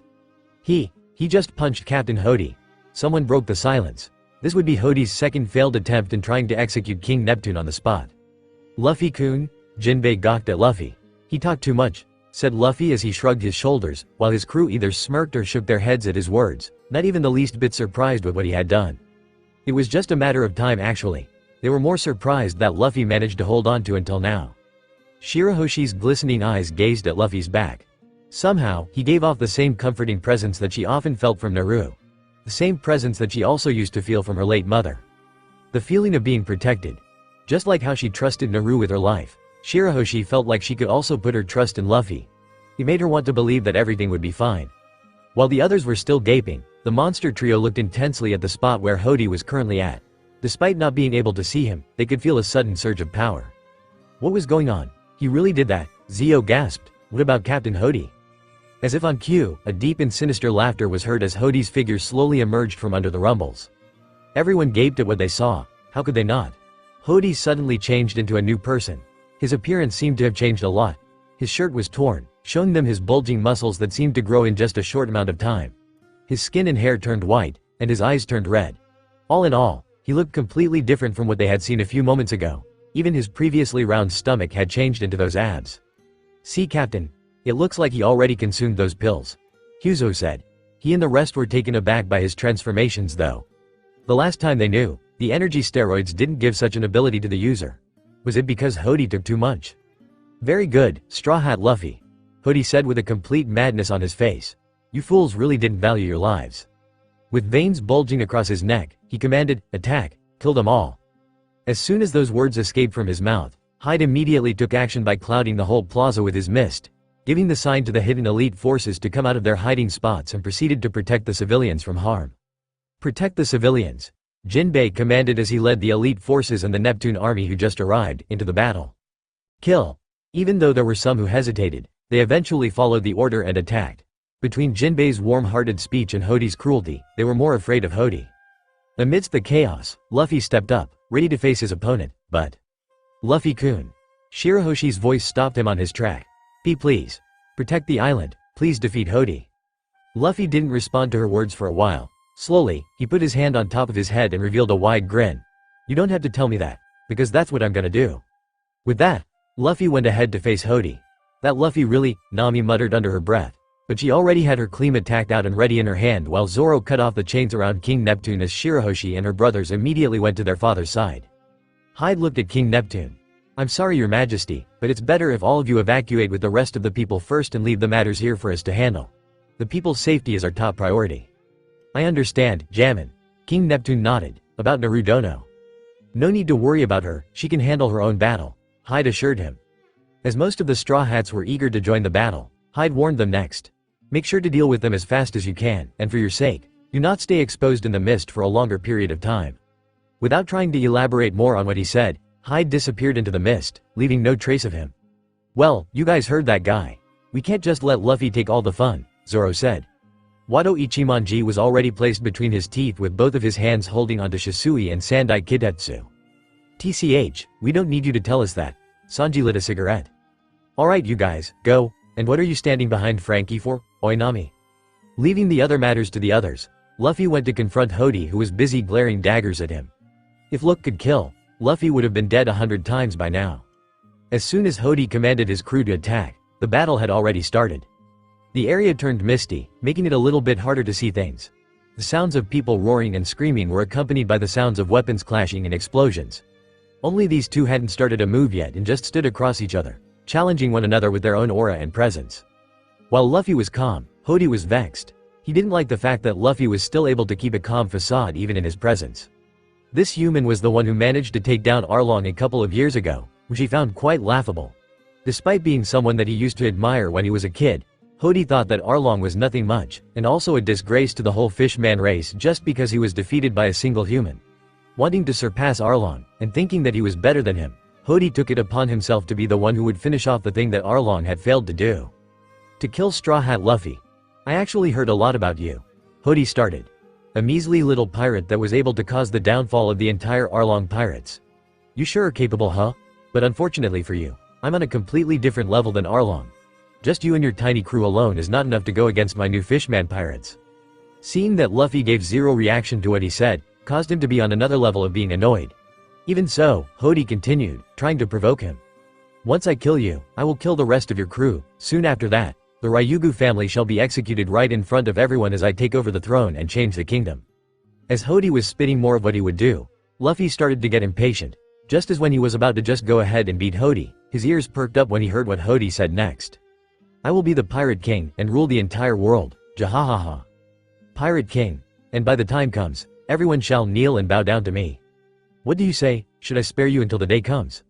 Maybe I should be nice and spare your sister too. At this, Hody grinned wickedly with an unknown gleam in his eyes. Facing the sea serpent alone is the biggest mistake of her life. Not to mention that she is underwater. Even with the help of that stupid plant, she has no chance to survive against that sea serpent alone. Should I spare her too? If she wants, I could let her be my woman too. A perfect female human as my slave sounds very nice, don't you think so? Jahahaha. What did you say? With a dark look, Luffy gave him a cold look, startling Hody when he felt the sudden decrease in temperature. Taking a step forward, Luffy said, Hody, was it? You see, I was told to beat you up as soon as possible. As he spoke, Luffy didn't stop walking further. Hody unconsciously about to take a step backwards once he felt a sudden chill down his back, but he forced himself to stay on his spot. Why should he be afraid of one pathetic human? Let me clarify one thing. The front of his hat dropped down slightly, causing a shadow to cover his eyes. You can be whatever kind of king that you want, I don't care. But the title of the Pirate King is mine. Suddenly, a force escaped his body, causing the fog around them to be dissipated. Hody was shocked when he was exposed to a sudden burst of power, even more shocked when the boy suddenly vanished from where he was, only to reappear right in front of him in a blink of an eye. Hody immediately crossed his arms to block the incoming punch. The punch felt even greater than when he was punched away for trying to kill King Neptune before. But since he already consumed several pills of energy steroids at once, his strength doubled, and so was his durability. So even though Luffy's punch was strong, it didn't do much to affect him. Knowing this, Luffy remained calm. Even when Hody too managed to land several punches and kicks on his body. Luffy didn't feel any pain due to his body being a rubber itself. Blunt attacks wouldn't be enough to hurt him. The two exchanged blows. Even though Hody had changed and became a lot stronger, Luffy was not someone who could be easily underestimated either. Hody realized that fact a little bit too late. If he was strong, Luffy was even stronger. If he was fast, Luffy was even faster. And worst of all, no matter how hard and lethal his attacks were, Luffy didn't suffer even a little bit due to the nature of his devil fruit. Even when he tried to use his fishman karate techniques against him, the younger man was just too fast. On the other hand, Luffy was able to cause an injury on his opponent, due to his ability in using haki and of course, his own battle prowess. The thought that a human was actually better than him infuriated him so much that he wasn't able to focus on the fight properly. He thought that with the help of those energy steroids, he was already stronger than everyone here. But facing Luffy certainly crushed his beliefs. Meanwhile Luffy, who was in his second gear mode, certainly wouldn't let himself get beaten so easily by a guy who only relied on some pills to boost his strength. His pride, and his 2 years of hard work wouldn't let him lose to a cheater. And because he was the one who wanted to fight Hody in the first place, to prove that he was actually getting stronger, Luffy refused to get outdone by his opponent. Because of their foggy surrounding, and that the mist itself was no ordinary mist, both Luffy and Hody were experiencing some odd things at the same time. What's wrong with my eyes? Is this the side effect of consuming too much of those pills? Hody wondered as he was trying to find the current whereabouts of his enemy. Then, he felt something grabbed onto his shoulders. Next thing he knew, something hard knocked into his forehead. The force and impact behind that attack was the hardest strike he had ever felt so far. It was so strong it sent him crashing through the wall, landing himself out of the vicinity of the plaza. Hody landed harshly, and blood ran through his head. Small sharp rocks impaled his body, but he didn't look like he was even aware of that. Sprawling on his back, Hody was breathing heavily. This is enough. With bloodshot eyes, Hody slowly stood up and wordlessly grabbed a fistful of energy steroid. This time, it doubled the amount that he took before. But before he could even shove them into his mouth, His grin disappeared when a shadow loomed over him, and something hard landed harshly in the middle of his gut, where he received continuous solid punches all over his body, including his face. The pills dropped from his grip and scattered around them. Some of them had been crushed underneath Luffy's fast and merciless Gatling gun. When Hody saw the now crushed pills, he was so mad his veins were about to burst, but he couldn't even drag himself away from Luffy's seemingly endless punches. He was just too strong. Hody could only lay there pathetically as Luffy pummeling him ruthlessly. All of his punches were brutal. No matter how much power that he had gotten from consuming a bunch of energy steroids earlier, the borrowed energy that he gained from them couldn't even be compared to the real strength of his opponent that came from his own hard work. Just as when he really thought that he was going to die, Luffy stopped. But he didn't stop completely. Hody's heart dropped to his stomach when he watched the younger man suddenly put his thumb in his mouth, and his fist suddenly grew like a balloon and completely covered in black. With a loud battle cry, Luffy used his elephant gun to finish off the one-sided battle. With that last strike, Luffy finally got off him, and when he did, Hody's figure was almost unrecognizable. It wasn't just because of his earlier transformation, but also because of all of those beating that he had received from Luffy. It could be said that Luffy really didn't hold back his strength against him. If it wasn't because of the slight up and down of his chest, Luffy would have thought that he was dead. There was a brief silence between them before it was broken by Luffy. "Oi!" Hody twitched when he heard Luffy's cold voice. Since he couldn't even move a muscle at the moment, he could only shift his gaze and stare at Luffy with his eyes flashed with resentment. "Like I said, the only one will become the Pirate King, is me." "Ku." Hody coughed off blood. Despite the pain, he forced himself to open his mouth. "So you just went mad? Just because of that? You see, crazy bastard." Luffy's eyes hardened at what he heard. Just that. Hody flinched when he was met with Luffy's cold gaze, expecting another attack from him, but instead of another punch, Luffy only stared down at him for a whole minute without doing anything else. The longer he stared, the more anxious Hody was. The feeling of death coming for him was so strong at this point. Is he really going to kill me? Hody thought nervously. Luffy moved, and Hody unconsciously closed his eyes. But he felt nothing. When he opened his eyes, the only thing that greeted him was his hated enemy's back, much to his confusion. "You can claim to be the Pirate King, that's fine. I can beat you up for it," Luffy said as he walked further away from his beaten opponent. "But nobody is allowed to insult my family and friends, and get away with it." Hody stayed silent as he stared at Luffy's back. He was unwilling to accept this. The resentment that he had in his heart grew even more as he thought about the humiliation that he faced. His confidence and arrogance were utterly crushed just like that by a human of all things. No, he refused to accept this humiliating defeat just like that, not like this. Heart in flame, he forced his muscles to work and took out an object that miraculously survived from the pouch that he wore around his waist. A beautiful silver conch came into sight, and with a crazed look, he blew. Arg! A man fell down, unconscious. Another one down. Hyde grinned, as he knocked down the enemies one by one.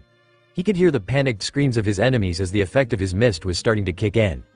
"I can't see, that's weird. I'm losing my strength." Thud, someone dropped to the ground. "Why can't I hear anything? Why is it getting blurry around here? Help, any you?"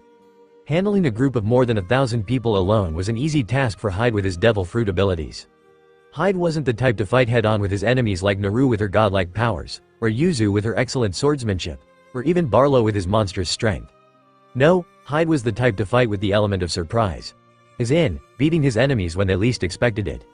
By the time he became one with the mist, he had been sneaking around knocking his enemies unconscious, and saving some people while he was at it. As for those who were screaming about being unable to see, hear or suddenly getting weaker as they dropped to the ground like a rag doll for no reason, it was just his devil fruit doing its job. He didn't even need to beat them himself. This task was very easy to be done for someone like him. Earlier, it was Naru's plan to let herself handle the sea serpent, while Hyde, Jinbei and that baby brother of hers returned to the plaza with her clone to stall for some time. Hyde wasn't sure how the younger woman sea serpent alone, but Hyde didn't doubt her ability. Jinbei was entrusted to lead the Neptune army and protect the civilians as Hyde dealt with the minions while Luffy would go ahead and face Hody himself. Even though Jinbei was considered as a criminal, due to his pirate identity, he was also a respected and trusted person by not just King Neptune alone, but also by the entire kingdom. Hence, him leading the army. By the time he was finished, he cleared out all of the mist and saw that the battle more or less had already ended. Even Luffy had finished his battle with Hody, and now joined the rest of his crew as they watched the ongoing battle outside of the island. They were also joined by the rest of the Ryugu family and the citizens. Hyde whistled when he saw the savage way Naru was handling the sea serpent. "Ho, I know she could change her appearance, but I didn't know she could do that either." At the Straw Hat's side, Luffy and his crew watched the battle with either shock, disbelief, interest, and amazement written all over their faces. "Is that really Naru-san?" Jinbei asked in surprise. Usopp was horrified with what he saw. "Luffy, your sister is a monster, a real monster. What kind of devil fruit gives such an ability? And even if she ate that special plant, she shouldn't be able to do that," Nami cried out. Even though it was hard to believe what she saw, she couldn't help but to have a high respect for Naru. After all, it wasn't every day a woman could transform into a huge sea monster the same size as a Sea King and bravely fought it underwater with the risky chance of being drowned to death once her time was up. Luffy looked at Nami as if she was a clueless little child. "But that's not Ne-chan." "Huh? What do you mean?" Instead of answering her, Luffy hummed a melody. He hummed cheerfully, making the others wonder what he was trying to accomplish. Not until he reached a certain note that he stopped. "Aha! I remember, that's Gyuki, the Hachibi? It kinda sounds like Kyubi." Hyde, who just arrived on their side, chuckled at his words. "That's your older sister alright. But didn't she tell you that she's a ninja? As a ninja, of course she would be able to change her appearance." Luffy beamed with realization while Usopp and Chopper's eyes shone at the mention of that. Ninja? A transformation? Cool, back to a few moments ago after Naru's clone had dispelled itself in front of everyone. As soon as she jumped out of the island, Naru released her killing intent that was mixed with Kurama's chakra as she activated her Kyuubi chakra mode. The other sea beasts were intimidated into submission and hastily retreated far away as they felt a sudden domineering aura coming from the small human. Crushed by a suffocating presence, those pirates that had been riding on the back of the sea beasts had long been unconscious and now had fallen to the ocean floor. Naru didn't have time to worry about them, but as for the sea serpent, even when its pupils shifted slightly, it didn't show any reaction to her presence. As she expected, this one was the biggest threat. As soon as the word "come" escaped from her mouth, it was as though the sea serpent could understand her because it immediately opened its mouth wide, revealing a set of sharp teeth and charged towards her. But Naru, who had prepared herself, merely raised her arm and a giant chakra arm was formed that quickly grabbed the sea serpent's head and roughly pushed it away from her with great strength. The longer the chakra arm was, the farther the sea serpent was pushed away by her. The farther the better, she thought. She didn't want to implicate the Fishman Island by accident. But despite the distance, those on the island could still see them. It was because of the frightening size of the sea serpent and the eye-catching Naru who was covered in golden light. Once the sea serpent was far enough, Naru dragged her body to it with the help of her long chakra arm that still had its grip on the sea serpent's head. After that, she removed the chakra arm and readied herself for its upcoming attack anytime soon. But weirdly enough, the sea serpent didn't even try to make a move at all. The strange creature just stayed at the spot where she pushed it and stared at her with a judgmental gaze. Yes, that darn Sea King was really looking at her with a judging gaze that she was so familiar with. Recalling what had happened earlier, Naru removed her gaze away from its eyes to its snot. It would be troublesome if she suddenly got hypnotized again. Naru looked at its snot, and it looked at her. Naru wondered if she should just beat it up and be done with it because she just couldn't stand the way it stared at her. "What the heck are you staring at me for?" The sea serpent suddenly looked surprised. "Human, you can talk to me?" Naru, fascinating. I was actually wondering how a tiny human like you is able to possess the same aura as him. A deep unfamiliar voice that she heard earlier, ringing in her head, startling her for good. Naru looked at the sea serpent in surprise. "You," she responded back inside of her head, the same way she always used to communicate with her Biju partner. "It has been a long time since a human was able to communicate with me. I am quite surprised," it said as it moved its snake-like body and swam lazily in a circular motion around her. "I'm the one who's surprised that a Sea King could communicate with me," she replied with a guarded look. She didn't know if it was because of Kurama or something else, but she was honestly surprised that she could communicate with a Sea King. The other person that she knew who had the ability to communicate with a Sea King was Shirahoshi alone. It was one of the things that the young mermaid had told her before. And now that she observed this Sea King carefully, she realized that the nasty feeling that she felt from it earlier had long gone, replaced by a sudden feeling of calmness. The sea serpent's words from earlier got her thinking. "What do you mean I have the same aura as him? Who is this person that you were referring to?" "The turtle," it simply said. Her heart gave a sudden lurch. A vague thought flew across her mind, but it was too fast for her to grasp its significance. Hence, she brushed it off and focused on the sea serpent. "You don't seem to be so bad. Why are you even following someone like Hody?" Because she was in her Kyuubi chakra mode. Her sensitivity to evil feelings was doubled and knew instantly that this big fellow didn't have any ill intention at the moment. It didn't seem to be the type of a weak creature that would allow itself to be ordered around by a mere fish man that could be eaten by it in one go. So Naru was wondering why it ended up in this situation. "I owed him," it answered. Okay, she didn't expect that. The sea serpent continued. "My life was saved by him once. As a gratitude, I shall grant one of his wishes." Naru blinked her eyes at it. So you're repaying his favor by attacking an island full of innocent lives out of the goodness of your heart? I cannot break my words. Listening to its reasoning, Naru felt like grabbing her hair out of frustration. Sighing in her heart, Naru deactivated her mode as she confirmed that this fellow wasn't actually that bad, and it was just having an unfortunate luck for being used by another person for personal gain.